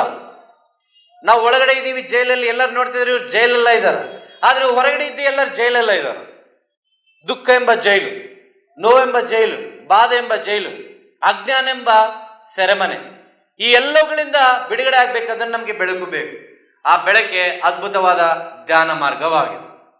ಆ ಬೆಳಕನ್ನು ನಾವು ಯಾವಾಗ ಹೊಂದ್ಕೊಳ್ತೀವೋ, ಬೆಳಕು ಏನ್ ಮಾಡ್ತದೆ ಅಂದ್ರೆ, ನಮ್ ಕಣ್ಣು ಮುಚ್ಕೊಂಡು ನಾವೇನೇನ್ ತಪ್ಪುಗಳು ಮಾಡಿವೋ, ಏನೇನ್ ಕರ್ಮಗಳು ಮಾಡಿವೋ ಎಲ್ಲ ತೋರಿಸ್ತದೆ. ಒಬ್ರಿಗೆ ಏನಾದ್ರು ಕೆಟ್ಟದ್ ಮಾಡಿದ್ರೆ ತೋರಿಸ್ತದೆ. ಅವಾಗ ನಮ್ಗೆ ಅನಿಸ್ತದೆ, ಏನಪ್ಪ ನಾನು ಕೆಟ್ಟದ್ ಮಾಡಿದ್ರೆ ನನ್ ಕಣ್ ಮುಂದೆ ಬರಕತ್ತದೆ, ಇನ್ನ ನಾನು ಕುಂದ್ರೋದಿಲ್ಲ, ನಾನು ಎದ್ದು ಹೋಗ್ತೀನಿ ಎಂಬುದಾಗಿ. ನೀನು ಮಾಡಿದ್ದು ನಾವೇ ನೋಡ್ಕೊಳ್ಳಿಕ್ ಆಗುದಿಲ್ಲ ಅಂದ್ರೆ ನಾವೆಷ್ಟು ಇನ್ನೊಬ್ಬರಿಗೆ ನೋವು ಕೊಟ್ಟಿರ್ಬೋದು. ಈ ಅನುಭವ ನನಗೆ ಧ್ಯಾನದಲ್ಲ ಆಯ್ತು. ಓ, ನಾನು ಕೊಲೆ ಮಾಡಿದ್ದೀನಿ, ನಾನೊಂದು ಆತ್ಮನ ಈ ರೀತಿಯಲ್ಲಿ ತೊಂದರೆ ಮಾಡಿದ್ದೀನಿ ಅಂದಾಗ, ಆ ಆತ್ಮ ಜ್ಞಾನ ನನಗೆ ಈ ಧ್ಯಾನದಿಂದ ಬಂದಾಗ, ನಾನು ಯಾರನ್ನು ಕೊಲೆ ಮಾಡಿದ್ನೋ ಅವರೆಲ್ಲ ಆತ್ಮಗಳನ್ನು, ನಾನು ಯಾರ್ಯಾರು ನೋವು ಕೊಟ್ಟನೋ ಅವರೆಲ್ಲ ಆತ್ಮಗಳನ್ನ ನನ್ನ ಮುಂದೆ ಕರೆಸಿ ಧ್ಯಾನದಲ್ಲಿ ಕುಂದಿರಿಸಿ, ತಿಳಿಲಾರ್ದಂಗೆ ತಪ್ಪು ಮಾಡಿದ್ದೀನಿ, ನಾನು ಕ್ಷಮಿಸಿರಿ ಎಂಬುದಾಗಿ ಅವರಿಗೆ ಮೊಟ್ಟ ಮೊದಲಾಗಿ ನಾನು ಕ್ಷಮಾಪಣೆ ಕೇಳಿದೆ. ಯಾವಾಗ ನಾನು ಕ್ಷಮಾಪಣೆ ಕೇಳಿದ್ನೋ ಆ ಕರ್ಮಗಳು ನನ್ನ ಅಲ್ಲಿಂದ ದಗ್ಗವಾದ. ಅವಾಗಿಂದ ಏನಾಯ್ತಂದ್ರೆ, ಒಂದು ಜ್ಞಾನದ ಬೋಧನೆ ಬಂತು, ನಾವು ಏನ್ ಮಾಡ್ತೀವೋ ಅದನ್ನೇ ನಾವು ಕೊಯ್ಬೇಕು. ನಾವ್ ಇವತ್ತು ಒಳ್ಳೇದ್ ಮಾಡಿದ್ರೆ ಮುಂದೆ ಒಳ್ಳೇದೇ ಆಗ್ತದೆ, ಇವತ್ತು ನಾವು ಕೆಟ್ಟದ್ ಮಾಡಿದ್ರೆ ಮುಂದೆ ಕೆಟ್ಟದೇ ಆಗ್ತದೆ. ಇವತ್ತು ನಾವು ಕೆಟ್ಟದ್ ಮಾಡಿ ನಮ್ಗೆ ಮುಂದೆ ಒಳ್ಳೇದಾಗ್ಬೇಕಂದ್ರೆ ಆಗಲ್ಲ. ಇವತ್ತು ನೀವೆಲ್ಲ ಧ್ಯಾನ ಮಾಡ್ತಿದ್ರೆ, ಇವತ್ತು ಒಳ್ಳೇದ್ ಮಾಡ್ತಾ ಇದ್ರಿ, ಅದಕ್ಕಾಗಿ ನಿಮ್ಮ ಮನಸ್ಸು ಹೇಳ್ತದೆ ನಾನು ಇವತ್ತು ಒಳ್ಳೇದ್ ಮಾಡೀನಿ, ಇವತ್ತೆಲ್ಲ ನನಗೆ ಏನಾಗ್ತದೆ, ಒಳ್ಳೇದೇ ಆಗ್ತದೆ, ಮುಂದೆಲ್ಲ ಏನಾಗ್ತದೆ, ಒಳ್ಳೇದೇ ಆಗ್ತದೆ. ಈ ರೀತಿಯಲ್ಲಿ ಜೀವನದಲ್ಲಿ ಒಳ್ಳೇದಾಗ್ಬೇಕಂದ್ರೆ ಯಾರೋ ಬಂದು ಒಳ್ಳೇದ್ ಮಾಡಲ್ಲ, ನಮ್ಮನ್ನು ನಾವೇ ಒಳ್ಳೆಯವ್ರನ್ನಾಗಿ ಮಾಡ್ಕೋಬೇಕು. ನಮ್ಮನ್ನು ನಾವೇ ಒಳ್ಳೆಯವ್ರನ್ನಾಗಿ ಮಾಡ್ಕೋಬೇಕಂದ್ರೆ ನಾವು ಮಾಡಿದ ತಪ್ಪುಗಳು ನಾವು ನೋಡ್ಬೇಕು. ನಾನೇನ್ ತಪ್ಪು ಮಾಡಿದ್ದೀನಿ, ಇದರಿಂದ ನಾನು ಹೇಗೆ ತಿದ್ಕೋಬೇಕು, ಇದರಿಂದ ನನ್ಗೇನ್ ಪಾಠ ಕಲಿತೆ, ಇದರಿಂದ ನಾನು ಯಾವ ರೀತಿಯಲ್ಲಿ ಹಿಂದೆ ಬರ್ಬೇಕೆಂಬುದು. ಈ ಒಂದು ಆತ್ಮದ ಜ್ಞಾನ ಈ ಒಂದು ಧ್ಯಾನದಲ್ಲಿ ಸಿಕ್ಕಾಗ ನಾನು ಏನೇನ್ ತಪ್ಪುಗಳು ಮಾಡ್ದೋ ಎಲ್ಲ ಒಪ್ಕೊಂಡೆ, ನೋವು ಪಟ್ಟೆ, ಪಶ್ಚಾತ್ತಾಪ ಪಟ್ಟೆ, ಇನ್ನು ಅವುಗಳನ್ನ ಬಿಟ್ಟಾಗ ನಾನು ರೋಡಿಸಮ್ ಮಾಡ್ಕೊಂತ ಹೋದ್ರೆ, ಆದ್ರೆ ಅಜಯ್ ಎಲ್ಲ ಅಂದ್ರೆ ಅಜಯ್ ಧ್ಯಾನ ಕೇಂದ್ರದಲ್ಲಿ ಕುಂತಾನ ಅಂತ ಹೇಳಿದ್ರು. ಮೊಟ್ಟ ಮೊದಲ ಬದಲಾವಣೆ. ಈಗ ಕೆಟ್ಟವ್ರ ಸವಸ ಇದ್ರೆ, ಕೆಟ್ಟವ್ರ ಜೊತೆ ಇದ್ರೆ ನಮ್ಗೆ ಕೆಟ್ಟದನ್ನು ಕಲಿಸ್ತಾ ಇರ್ತಾರೆ. ನಾವು ಒಳ್ಳೆ ಕಡೆ ಬಂದಾಗ ಕೆಟ್ಟವರಲ್ಲಿ ಬರ್ಲಿಕ್ಕೆ ಆಗಲ್ಲ. ಎದಕ್ ಬರ್ಲಿಕ್ಕಾಗಲ್ಲ? ಕೆಡ್ಸಕ್ ಬರ್ತದ ಕಣ್ಣು ಮುಚ್ಕೊಂಡಿದ್ದಾಗ. ಕಣ್ಣು ತೆಗೆದ್ರೆ ಕೆಡ್ಸಕ್ ಬರ್ತದೆ. ಅವ್ರ ಮಾತುಗಳು ಕೇಳ್ತಾ ಇದ್ರೆ ಕೆಡಿಸ್ಬೋದು ನಮ್ಮನ್ನು. ನಾವು ಧ್ಯಾನದಲ್ಲಿ ಕುಂತು ಒಳ್ಳೇದು ಮಾಡಿದ್ರೆ ಆಗ್ತದ? ಯಾರ ನಮ್ಮ ಹತ್ರ ಕೂಡ ಬರ್ಲಿಕ್ಕೆ ಆಗಲ್ಲ. ನಾನು ಬಹಳ ಪ್ರಶ್ನೆಗಳು ಬರ್ತೀನಿ. ನಾನು ಧ್ಯಾನಕ್ಕೆ ಕೂತಾಗ ಹಿಂದಿಂದ ಯಾರು ತಲೆಗೆ ಕಲ್ಲೆತ್ತಾಕಿದ್ರೆ ಹೆಂಗ, ಏನಾದ್ರು ಕೊಲೆ ಮಾಡಿದ್ರೆ ಹೆಂಗ, ಮರಣದ ಭಯ ನನ್ನಲ್ಲಿತ್ತು. ಯಾವಾಗ ಧ್ಯಾನ ಮಾಡ್ದೋ ಆ ಒಂದು ಮರಣ ಸ್ಥಿತಿ ನನ್ಗೆ ಹೋಯ್ತು. ನನಗೆ ಸತ್ಯ ಗೊತ್ತಾಯ್ತು, ದೇಹಕ್ಕೆ ಮಾತ್ರ ಮರಣ, ಆತ್ಮಕ್ಕೆ ಮರಣವಿಲ್ಲ.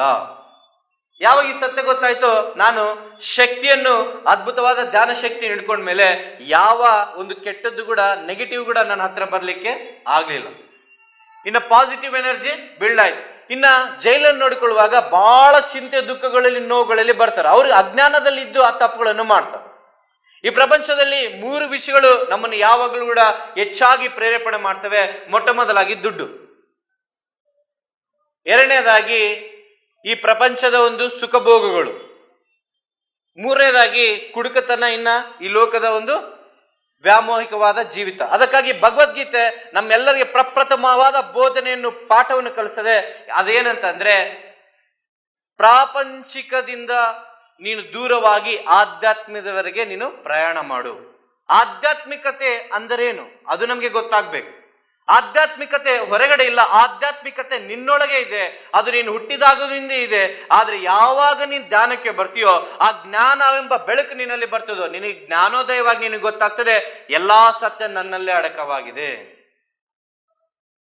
ಯಾವಾಗ ಸತ್ಯ ನಿನ್ನಲ್ಲಿ ಬರ್ತದೋ, ಇನ್ನು ನೀನು ಸುಳ್ಳಿನ ಕಡೆ ನೀನು ಜೀವನವನ್ನು ಸಾಗಿಸಲ್ಲ. ಸುಳ್ಳಲ್ಲಿ ಇತ್ತಂದ್ರೆ ಸತ್ಯದ ಕಡೆನೇ ಪ್ರಯಾಣ ಮಾಡು, ಕತ್ತಲಲ್ಲಿ ಇತ್ತಂದ್ರೆ ಬೆಳಕಿನಲ್ಲೇ ಪ್ರಯಾಣ ಮಾಡ್ತೀವಿ. ಎದಕ್ಕಂದ್ರೆ ಅದು ನಮ್ಗೆ ಆನಂದ ಕೊಡ್ತದೆ. ಇವತ್ತು ನಾನು ಧ್ಯಾನ ನಿಮ್ಗೆ ಹೇಳಲಿಕ್ಕೆ ಬಂದಿದ್ದೀನಿ, ಆತ್ಮಜ್ಞಾನವನ್ನು ನಿಮ್ಗೆ ಹಂಚ್ಕೊಳ್ಳಿಕ್ಕೆ ಬರ್ತಿದ್ದೇನೆ ಅಂದ್ರೆ ನನ್ನೆಲ್ಲ ಎಷ್ಟೋ ಆನಂದ, ಎಷ್ಟೋ ಸಂತೋಷ, ಎಷ್ಟು ಅಂದ್ರೆ ಅದು ಎಷ್ಟು ಲಕ್ಷ ಕೋಟಿ ಹೊರಗಡೆ ಕೊಟ್ಟರು ಕೂಡ ಅದು ಸಿಗಲ್ಲ.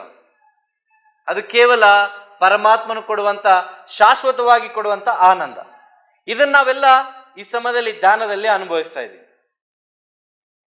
ಈ ಒಂದು ಅದ್ಭುತವಾದ ಆನಂದ ಕೊಟ್ಟಂತ ಪರಮಾತ್ಮನಿಗೆ, ವಿಶ್ವಶಕ್ತಿ ಅನಂತ ಶಕ್ತಿಗೆ ಒಂದು ಜೋರಾದ ಚಪ್ಪಾಳೆ ನೋಡೋಣ. ಈ ರೀತಿಯಲ್ಲಿ ಧ್ಯಾನ ಮಾಡ್ಕೊಳ್ತಾ ಹೋದೆ, ಮತ್ತೆ ಸಾಧನೆ ಮಾಡ್ತಾ ಹೋದೆ. ಪರಮಾತ್ಮನ ದರ್ಶನವಾಯಿತು, ಬೆಳಕಾಯ್ತು. ಇನ್ನು ಗೊತ್ತಾಯ್ತು ಇನ್ನು ಪ್ರಪಂಚ ಸುಳ್ಳು, ಪರಮಾತ್ಮನೇ ಸತ್ಯ ಅಂತ. ಯಾವಾಗ ಪರಮಾತ್ಮನ ಸತ್ಯ ಅಂತ ಗೊತ್ತಾಯ್ತು, ಇನ್ನು ಧ್ಯಾನ ಮಾಡ್ಲಿಕ್ಕೆ ಶುರು ಮಾಡಿದೆ. ಎಷ್ಟು ಮಾಡ್ಲಿಕ್ಕೆ ಶುರು ಮಾಡಿದೆ ಅಂದ್ರೆ, ಮೊದಲು 1 ನಿಮಿಷ ಕುಂದಿರ್ಲಿಕ್ಕೆ ಆಗಿಲ್ಲ. ಆಮೇಲೆ ಧ್ಯಾನ ಮಾಡ್ತಾ ಮಾಡ್ತಾ ಮಾಡ್ತಾ 5 ನಿಮಿಷ ಕುಂತೆ, 10 ನಿಮಿಷ ಕುಂತೆ, 20 ನಿಮಿಷ ಕುಂತೆ, ಅರ್ಧ ಗಂಟೆ ಕುಂತೆ, ಗಂಟೆ ಕುಂತೆ. ನಾನು ಮಿನಿಮಮ್ 3 ಗಂಟೆ ಕುಂದಿರ್ತಾ ಇದ್ದೆ. 3 ಗಂಟೆ ಕುಂದ್ರೆ ನಾನು ಮಿನಿಮಮ್ ಇದ್ದಂಗ, ಅಂದ್ರೆ ಚೆನ್ನಾಗಿ ಊಟ ಮಾಡಿದೀನಿ. ಇನ್ನು 4 ಅವರ್ 5 ಅವರ್ ಕುಂತೀನಂದ್ರೆ ಫುಲ್ ಇವತ್ತು ಒಳ್ಳೆ ಊಟ ಮಾಡಿದೀನಿ. ನಮ್ಗೆ ಗೊತ್ತಲ್ಲ, ನಮ್ಗೆ ಒಳ್ಳೆ ಊಟ ಅಂದ್ರೆ ನಮ್ಗೆ ಇಷ್ಟವಾದ ಭೋಜನ ಎಲ್ಲ ಸಿಕ್ಕರೆ ನಾವು ಇನ್ನೂ 1-2 ತುತ್ತು ಜಾಸ್ತಿ ತಿಂತೀವಿ. ಪಂಚಭಕ್ಷ ಹೌದಾ? ಆ ಪಂಚಭಕ್ಷ ಊಟ ನಮಗೆ ಆಗಿದೆ ಅಂದ್ರೆ ಇದೇಕೆ ತಿಂದ್ರೆ ಸ್ವಲ್ಪ ಹೊತ್ತು ಮಾತ್ರ ಇರ್ತದೆ, ಅದೇ ಧ್ಯಾನ ಮಾಡಿದ್ರೆ ಯಾವಾಗ್ಲೂ ಕೂಡ ಇರ್ತದೆ. ಇನ್ನು ಈ ಅನುಭವ ನನಗೆ ಆದ ಕೂಡಲೇ ಇದರಲ್ಲಿ ಏನೋ ಇದೆ ಅಂತ ಇನ್ನೂ ಆಳವಾಗಿ ಹೋಗ್ಲಿಕ್ಕೆ ನಾನು ಶುರು ಮಾಡಿದಾಗ ಧ್ಯಾನ ಅನ್ನೋದು ಒಂದು ಸಮುದ್ರ ಅಂತ ನನಗೆ ಗೊತ್ತಾಯ್ತು. ಎಷ್ಟು ಆಳವಾಗಿ ಹೋಗ್ತೀವೋ ಆಳದಲ್ಲೇ ಮುತ್ತು ರತ್ನಗಳೆಲ್ಲ ಇರೋದು. ಅದಕ್ಕಾಗಿ ಧ್ಯಾನ ಸಾಧನೆಯಲ್ಲಿ ನಾವು ಸ್ವಲ್ಪ ಹೊತ್ತು ಧ್ಯಾನ ಮಾಡಿ ನಾವು ಧ್ಯಾನ ಮಾಡಿಬಿಟ್ಟಿವಿ ಅನ್ನೋದು ತಪ್ಪು. ಧ್ಯಾನ ಅನ್ನೋದು ಒಂದು ಸಮುದ್ರ ತರ. ಎಷ್ಟು ನಾವು ಧ್ಯಾನ ಮಾಡ್ಬೇಕಂದ್ರೆ ಆಳವಾದ ಧ್ಯಾನ ಮಾಡಬೇಕು, ಆಳವಾದ ಅಂತರಂಗ ಪ್ರಯಾಣ ಮಾಡಬೇಕು. ಆವಾಗ ಪರಮಾತ್ಮನ ದರ್ಶನವಾಗ್ತದೆ. ಯಾವಾಗ ಧ್ಯಾನ ಮಾಡ್ತೀವೋ ಅನೇಕ ಜನರಿಗೆ ಆತ್ಮದ ಅನುಭವಗಳಾಗ್ತವೆ. ಮೊಟ್ಟ ಮೊದಲಾಗಿ ಅವರಿಗೆ ಅನೇಕ ಒಂದು ಮೈ ಭಾರವಾದಂತೆ, ಮೈ ಹಗರಾದಂತೆ, ಮತ್ತೆ ನಮ್ಮ ಒಂದು ಹಣೆ ಬರದಲ್ಲಿ ಮಧ್ಯದಲ್ಲಿ ಒಂದು ಬೆಳಕು ಕಾಣಿಸ್ದಂಗೆ, ನಮ್ಗೆ ಥರ್ಡ್ ಐ ಓಪನ್ ಆದಂಗೆ, ಇವೆಲ್ಲ ಅನುಭವಗಳಾಗ್ತಿರ್ತವೆ. ಅದು ನಿಜವಾಗ್ಲಿದೆ ಆತ್ಮದ ಕಣ್ಣು ಎಂಬುದಾಗಿ. ಧ್ಯಾನದಲ್ಲಿ ಏನಾಗ್ತದೆ ಅಂದ್ರೆ ಆತ್ಮದ ಕಣ್ಣು, ಥರ್ಡ್ ಐ ಓಪನ್ ಆಗ್ತದೆ ನಮ್ಮೆಲ್ಲರಿಗೆ. ಅದೇ ಆತ್ಮಜ್ಞಾನ ಒಂದು ಕಣ್ಣು. ಅದೇನ್ ಮಾಡ್ತದೆ ಅಂದ್ರೆ ಈ ಪ್ರಪಂಚವನ್ನು ಬೇರೆ ದೃಷ್ಟಿಯಿಂದ ನೋಡ್ತದೆ. ಈ ಪ್ರಪಂಚದಲ್ಲಿರೋರು ಈ ಸಮಾಜವನ್ನು ಬೇರೆ ದೃಷ್ಟಿಯಲ್ಲಿ ನೋಡಿದ್ರೆ ಆತ್ಮದ ಕಣ್ಣು ಬೇರೆ ದೃಷ್ಟಿಯಿಂದ ನೋಡ್ತದೆ. ಈ ಪ್ರಪಂಚದಲ್ಲಿ ನಾನೇ ಚೆನ್ನಾಗಿರ್ಬೇಕು, ನಮ್ಮ ಮನೆಯವರೇ ಚೆನ್ನಾಗಿರ್ಬೇಕೆಂಬ ಸ್ವಾರ್ಥದ ಜೀವಿತವನ್ನು ಜೀವಿಸಿದವರು ಈ ಕಣ್ಣುಗಳಿಂದ ಜೀವಿಸ್ತಾರೆ. ಯಾವಾಗ ಆತ್ಮದ ಕಣ್ಣು ಬರ್ತದೋ ಅವ್ರ ಸತ್ಯ ಗೊತ್ತಾದ್ಮೇಲೆ ಎಲ್ಲರನ್ನು ಪ್ರೀತಿಯಿಂದ, ಐಕ್ಯತೆಯಿಂದ, ಕರುಣೆಯಿಂದ, ಕ್ಷಮಾಪಣೆಯಿಂದ ಜೀವಿಸಿವಿ. ಯಾಕಂದ್ರೆ ಅವ್ರಿಗೆ ಸತ್ಯ ಗೊತ್ತಾಗ್ತದೆ, ನಾನು ಸ್ವಲ್ಪ ದಿನ ಮಾತ್ರ ಇಲ್ಲಿಗೆ ಬಂದಿದ್ದು, ನನ್ನ ಮುಂದೆ ಪ್ರಯಾಣ ಸಾಗಿಸಬೇಕೆಂಬುದಾಗಿ. ಎದಕ್ಕೆ ಬಂದೀವಿ ಈ ಭೂಮಿ ಮೇಲೆ ಅನ್ನೋ ಪ್ರಶ್ನೆ ನನ್ನಲ್ಲಿ ಬಂತು. ಇನ್ನು ಧ್ಯಾನ ಸಾಧನೆ ಹೆಚ್ಚಾಗಿ ಮಾಡುವಾಗ ನಾನು ಯಾರು? ನಾನು ಅಜಯ್ ಅಲ್ಲ. ಮತ್ ನಾನು ಯಾರು? ಇಲ್ಲ, ನಾನೊಬ್ಬ ರೌಡಿ. ನಾನು ರೌಡಿನ? ಆದ್ರೆ ನಾನು ರೌಡಿ ಅಲ್ಲ. ಮತ್ ನಾನು ಯಾರು? ನಾನು ಬಳ್ಳಾರಿ ಪ್ರಾಂತ್ಯದವನು. ಇವಾಗ ನಾನು ಬೆಂಗಳೂರಲ್ಲೇ ಇದ್ದೀನಿ, ಮತ್ ಬಳ್ಳಾರಿ ಪ್ರಾಂತ್ಯದವನ. ಪ್ರತಿ ಕ್ಷಣ ಅನುಭವಗಳಾಗ್ತವೆ. ನಿನ್ನ ನಾನು ಟ್ರೈನಲ್ಲಿ ಬರುವಾಗ ರಿಸರ್ವೇಶನ್ ಸೀಟ್ ಮಾಡ್ಕೊಂಡಿದ್ದೆ. ರಿಸರ್ವೇಶನ್ ಸೀಟಲ್ಲಿ ಕೂತಾಗ ನಾವೇನ್ ಮಾಡ್ತೀವಿ ಅಂದ್ರೆ ಇದು ನನ್ನ ಸೀಟು ಅಂತೀವಿ. ನನ್ನ ಸೀಟ್ ಅಂದಾಗ ಮತ್ತೆ ಒಂದು ಸಮಯ ಬಂದಾಗ ನಮ್ಮೂರು ಬಂದಾಗ ನಾವು ಇಳಿಲೇಬೇಕಲ್ಲ. ಇಲ್ಲಾಂದ್ರೆ ನಮ್ಮ ಸೀಟ್ ಅಂತ ಅದನ್ನ ಎತ್ಕೊಂಡ್ ಬರ್ತೀವ? ಸ್ವಲ್ಪ ಹೊತ್ತಿರೋಕೆ ನಮ್ಮ ಸೀಟ್ ಅಂತೀವ ಅದನ್ನ. ಅಂದ್ರೆ ಪ್ರತಿಯೊಂದು ಪ್ರಪಂಚದಲ್ಲಿ ಪ್ರತಿಯೊಂದು ಕಡೆ ಜ್ಞಾನ ಇದೆ. ನಾವು ಅದನ್ನ ಆತ್ಮದ ಕಣ್ಣಿನಿಂದ ನೋಡಿದಾಗ ನಮ್ಗೆ ಆತ್ಮದ ಜ್ಞಾನ ಅರಿವು ಆಗ್ತದೆ, ಅನುಭವ ಆಗ್ತದೆ. ಇದರಿಂದ ಏನಾಗ್ತದೆ ಅಂದ್ರೆ ಅನೇಕ ಜನರನ್ನು ಹಂಚ್ಕೊಳ್ಬಹುದು. ನಾವು ನಮ್ಮ ಸಮಯ ಬಂದಾಗ, ನಮ್ಮ ಒಂದು ಊರು ಬಂದಾಗ ನಾವು ಇಳಿಲೇಬೇಕು. ಮತ್ತೆ ಬೇರೆಯವ್ರು ಬರ್ತಾರ ಸೀಟಿಗೆ, ಯಾವುದು ಶಾಶ್ವತವಲ್ಲ. ಆಮೇಲೆ ಗೊತ್ತಾಯ್ತು ಯಾರು ನನ್ನ ಶತ್ರು ಅಂತ ನೋಡುವಾಗ, ಯಾರು ನನ್ನ ಶತ್ರು ಯಾರಿಲ್ಲಲ್ಲ. ಹಿಂದೆ ನನ್ನ ಶತ್ರುಗಳು, ಅವ್ರಿಗೋಸ್ಕರ ಅವ್ನು ಹಂಗ್ ಮಾಡ್ಬೇಕು ಹಿಂಗ್ ಮಾಡ್ಬೇಕಂತ ಬದುಕ್ತಾ ಇದ್ದೆ. ಯಾವಾಗ ಜ್ಞಾನ, ಆತ್ಮದ ಕಣ್ಣು ತೆರೆ ಪಡೆದು ನನಗೆ ಗೊತ್ತಾಯ್ತು ಏನಂತಂದ್ರೆ ಯಾರು ಶತ್ರು ಇಲ್ಲ, ಎಲ್ಲರೂ ಮಿತ್ರರೇ. ಈ ಸತ್ಯವಾದ ಸಂಗತಿ ನನಗೆ ಅರಿವಾದ ಕೂಡಲೇ, ಇನ್ನು ನಾನು ಪ್ರಯಾಣ ಸಾಗಿಸ್ಬೇಕಂತ ಅರಿವಾದ ಕೂಡಲೇ ನಾನೇನ್ ಮಾಡಿದೆ, ಎಲ್ಲರನ್ನು ಪ್ರೀತಿ ಮಾಡ್ಲಿಕ್ಕೆ ಶುರು ಮಾಡಿದೆ. ಯಾರು ನನ್ನ ಹೆದರ್ಕೊಂಡು ದೂರ ಹೋಗ್ತಿದ್ರು ಅವರೆಲ್ಲ ಹತ್ತಿರವಾಗ್ಲಿಕ್ಕೆ ಶುರು ಮಾಡಿದ್ರು. ಮತ್ತೆ ಧ್ಯಾನ ಯಾವಾಗ ನನಗೆ 2020 ಧ್ಯಾನ ಸಿಕ್ತೋ, 21 ಧ್ಯಾನದಲ್ಲಿ ಒಂದು ಅನುಭವ ಆಗ್ತದೆ. ಅನುಭವ ಏನಂದ್ರೆ, ಜೈಲಿನಲ್ಲಿ ಬಹಳ ನೋವಿನಲ್ಲಿ ದುಃಖದಲ್ಲಿ ಇದ್ದಂತ ವ್ಯಕ್ತಿ, ಒಂದು ಹೆಣ್ಮಗಳ ಕೇಸಲ್ಲಿ ಬಂದಂತ ವ್ಯಕ್ತಿ ಏನಾಗ್ತದೆ ಅಂದ್ರೆ, ಡೌರಿ ಕೇಸಲ್ಲಿ ವ್ಯಕ್ತಿ, ಆತ ಬಹಳ ನೊಂದುಕೊಂಡು ಬಾಧೆ ಪಟ್ಟು ದುಃಖಪಟ್ಟು ಆತನು ಒಂದು ಉರುಳಾಕುವಂತ. ಯಾವಾಗ ಧ್ಯಾನ ಸಿಕ್ತೋ ನನಗೆ ಭಯ ಹೋಯ್ತು, ಚಿಂತೆ ಹೋಯ್ತು, ದುಃಖ ಹೋಯ್ತು. ಆದ್ರೆ ಆ ವ್ಯಕ್ತಿ ಸತ್ತ ಮೇಲೆ ಅದು ಎಷ್ಟೋ ನೋವು ಕೊಡ್ತು ನನಗೆ. ಈಗ ಪ್ರೀತಿ ಮಾಡ್ಬೇಕಂತ ಪ್ರಕೃತಿ ನಿಯಮ ನನ್ನಲ್ಲಿ ಬಂದಾಗ, ಧರ್ಮ ಕಾರ್ಯ ಮಾಡ್ಬೇಕೆಂಬುದಾಗಿ ಪ್ರಕೃತಿ ನಿಯಮ ನನ್ನಲ್ಲಿ ಬಂದಾಗ, ಇನ್ನೊಬ್ಬರಿಗೆ ನೋವು ಆದ್ರೆ ಅದು ನನಗೆ ಇನ್ನೂ ಹೆಚ್ಚಾದ ನೋವು ಕೊಡ್ತು. ಆ ಸಮಯದಲ್ಲಿ ನನ್ನಲ್ಲಿ ಒಂದು ಆತ್ಮವಾಣಿ ಕೇಳಿಸಿದೆ, ಪರಮಾತ್ಮನ ವಾಣಿ, ನಾನು ನಿನಗೆ ಇಷ್ಟು ಶಕ್ತಿ ಕೊಟ್ಟಿದ್ದೀನಿ, ಇಷ್ಟು ನನ್ನಲ್ಲಿ ನೀನು ಧ್ಯಾನ ಶಕ್ತಿಯನ್ನು ಸಂಪಾದನೆ ಮಾಡ್ಕೊಳ್ತಿದೀಯಾ, ಮತ್ತೆ ನೀನು ಅದನ್ನೇನ್ ಮಾಡ್ತಿದೀಯಾ ಎಂಬ ಪ್ರಶ್ನೆ ನನ್ನಲ್ಲಿ ಬಂದಾಗ ನಾನು ಅವತ್ತಿನಿಂದ ತೀರ್ಮಾನ ಮಾಡಿದೆ, ಇನ್ಮೇಲೆ ನಾನು ಧ್ಯಾನ ಮಾಡಬೇಕು. ಆ ಜೈಲಿನಲ್ಲಿ ಧ್ಯಾನ ಅಂದ್ರೆ ಬಹಳ ದೂರ ಓಡಿ ಹೋಗ್ಬಿಡ್ತಾರೆ ಎಲ್ಲರೂ. ನೀವು ಗೊತ್ತಿರೋದ್ರೆ, ಒಳ್ಳೆಯವ್ರು ಬರ್ಬೇಕಂದ್ರೆ ಬಹಳ ಕಷ್ಟ. ಎದಕ್ಕಂದ್ರೆ ಯಾರು ಮಾಡ್ತಾರೆ ಧ್ಯಾನ? ವಯಸ್ಸಾದವರು ಧ್ಯಾನ ಮಾಡ್ತಾರೆ. ಅವ್ರಿಗೆ ಅದು ಧ್ಯಾನ, ಎಲ್ಲ ಕೆಲಸಗಳು ಎಲ್ಲ ಮುಗಿಸ್ಕೊಂಡಿರ್ತಾರೆ, ಇನ್ನೇನು ಇಲ್ಲ ಕೆಲಸ, ಅವ್ರಿಗೆ ಧ್ಯಾನ ಮಾಡ್ತಾರೆ. ಅದು ತಪ್ಪಾದ ಒಂದು ಮಾತು, ಅದು ನೆಗೆಟಿವ್ ಮಾತು. ಅದನ್ನ ನಾವು ತೆಗ್ದಾಕ್ಬಿಡ್ಬೇಕು. ಪಾಸಿಟಿವ್ ಮಾತೇನಂದ್ರೆ, ಚಿಕ್ಕ ಮಗುನಿಂದ ದೊಡ್ಡ ಒಂದು ವಯಸ್ಸಾದವರಿಗೆವರೆಗೆ ಎಲ್ಲರೂ ಕೂಡ ಧ್ಯಾನ ಮಾಡಬೇಕು. ಯಾಕಂದ್ರೆ ಪ್ರತಿಯೊಬ್ಬರಿಗೆ ಧ್ಯಾನ ಬೇಕು. ನಾವು ಮೊಟ್ಟ ಮೊದಲಾಗಿ ಹುಟ್ಟಿದ ಕೂಡಲೇ ತಾಯಿನ ದೇವರಂತೀವಿ. ಹೌದು, ತಾಯಿನೇ ದೇವರು. ಆದ್ರೆ ನಾವು ಮೊಟ್ಟ ಮೊದಲಾಗಿ ಹುಟ್ಟಿದ ಕೂಡಲೇ ನಾವು ತಾಯಿಯ ಹಾಲನ್ನು ಕುಡಿಯಲ್ಲ, ಮೊಟ್ಟ ಮೊದಲಾಗಿ ಪರಮಾತ್ಮನು ಕೊಟ್ಟಂತ ಉಸಿರನ್ನು ಮಾತ್ರ ನಾವು ತಗೊಂತೀವಿ. ಉಸಿರಿದ್ರೆ ನಾವು ಹಾಲು ತಗೊಳ್ಲಿಕ್ಕೆ ಆಗ್ತದೆ. ಮತ್ತೆ ಹಾಲ್ಕಿಂತ ಏನ್ ಮಹತ್ವ ಅಂದ್ರೆ ನಮ್ಮ ಉಸಿರು. ಹುಟ್ಟಿದಾಗದಿಂದ ಇಲ್ಲಿವರೆಗೆ ನಮ್ಮನ್ನು ನಡೆಸಿದ್ದು ನಮ್ಮ ಉಸಿರು.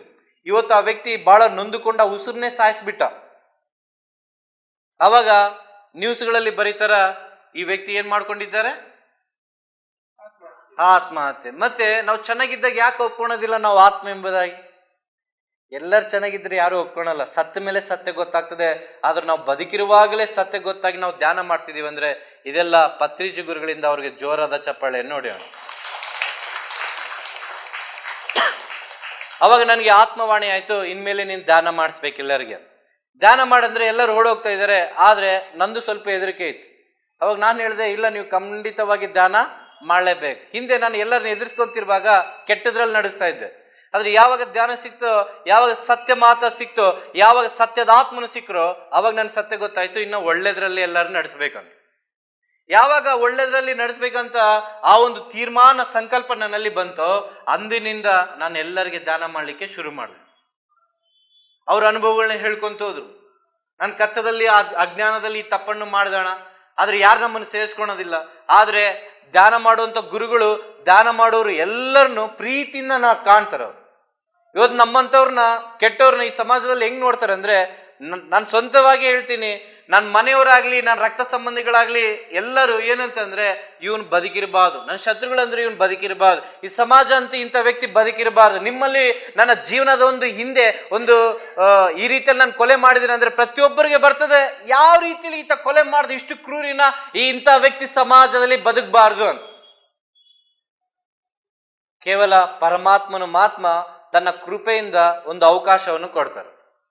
ಅವಕಾಶವನ್ನು ನಾನು ಉಪಯೋಗ ಮಾಡಿಕೊಂಡೆ. ಅದಕ್ಕಾಗಿ ಇವತ್ತು ನಿಮ್ಮ ಮುಂದೆ ಈ ರೀತಿಯಲ್ಲಿ ನಿಂತಿದ್ದೇನೆ. ಪರಮಾತ್ಮನ ಅವಕಾಶ ಕೊಟ್ಟಾಗ ನಾವು ಸ್ವೀಕಾರ ಮಾಡ್ಕೋಬೇಕು, ಅದನ್ನು ಧಿಕ್ಕಾರ ಮಾಡಬಾರ್ದು. ಮನುಷ್ಯನಿಗೆ ಯೋಗ ಒಂದೇ ಸಿಗ್ತದೆ, ಅದನ್ನ ನಾವು ಯೋಗ್ಯವುಳ್ಳವರಾಗಿ ನಡೆದುಕೊಂಡು ಆ ನಮ್ಮ ಕೊಟ್ಟಂತ ಯೋಗವನ್ನು ನಾವು ಕಾಪಾಡಿಕೊಳ್ಳಬೇಕು. ಅದೇ ನಿಜವಾದ ಮನುಷ್ಯನ ಜೀವನ, ನಿಜವಾದ ಬದುಕು. ನನಗೆ ಗೊತ್ತಾಯ್ತು, ಹಿಂದೆ ನಾನು ರೌಡಿಸಮ್ ಮಾಡಕ್ಕೆ, ಕೆಟ್ಟದ್ ಮಾಡಕ್ಕೆ, ಕೊಲೆ ಮಾಡಕ್ಕೆ, ನಂದೇ ನಡೆಸ್ಲಿಕ್ಕೆ, ನಂಗೆ ದುಡ್ಡು ಬರ್ಲಿಕ್ಕೆ, ಎಲ್ಲ ನಂದೇ ಆಗ್ಬೇಕಂತ ನಾನು ಬದುಕ್ತಾ ಇದ್ದೆ. ಯಾವಾಗ ಧ್ಯಾನ ಸಿಕ್ತು ನನಗೆ ಗೊತ್ತಾಯ್ತು ಅದಲ್ಲ ನನ್ನ ನಿಜವಾದ ಜೀವನ. ಅವಾಗ ನಾನು ರೌಡಿ ಅನ್ನೋ ಒಂದು ವೇಷನ ತೆಗೆದಾಕಿದ್ದು. ನಾವೆಲ್ಲ ವೇಷ ಹಾಕೊಂಡಿವಿ ಪ್ರಪಂಚದಲ್ಲಿ. ಪೊಲೀಸರು ಒಂದು ವೇಷ ಕಾಕಿ ಬಟ್ಟೆ, ಲಾಯರ್ ಒಂದು ವೇಷ ಕರಿ ಬಟ್ಟೆ,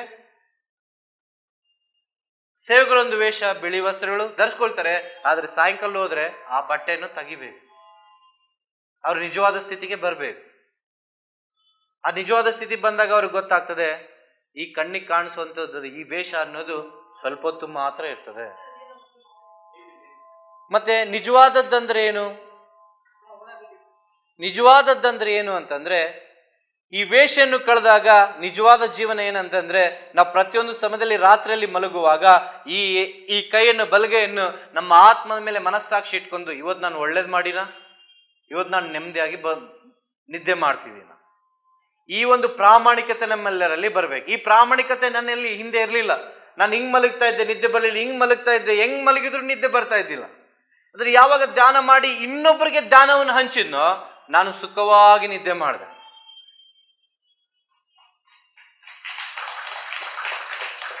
ನಮ್ಗೆ ಬಹಳ ಕಡಿಮೆ ಆಗಿದ್ದೇನೆಂದ್ರೆ ನಮ್ಗೆ ನಿದ್ದೆ ಇಲ್ಲ. ಅದಕ್ಕಾಗಿ ಧ್ಯಾನದಲ್ಲಿ ಬಹಳ ಜನ ಬಂದಾಗ ನಿದ್ದೆ ಮಾಡ್ತಾರ. ಧ್ಯಾನದಲ್ಲಿ ಯಾವ ರೀತಿಯಲ್ಲಿ ಅಂದ್ರೆ, ಒಬ್ಬ ಚಿಕ್ಕ ಮಗುಗೆ ನೋವಾಗ್ತದ ಕೆಳಗಡೆ ಬಿದ್ದು, ತಾಯಿ ಏನ್ ಮಾಡ್ತಾಳ? ಸಮಾಧಾನ ಹೇಳ್ತಾಳ, ಹೌದಾ? ಇಲ್ಲಾಂದ್ರೆ ಒಂದು ಹೊಡೆದಾದ್ರೂ ಸಮಾಧಾನ ಹೇಳಿ ಮಲಗಿಸ್ತಾಳ.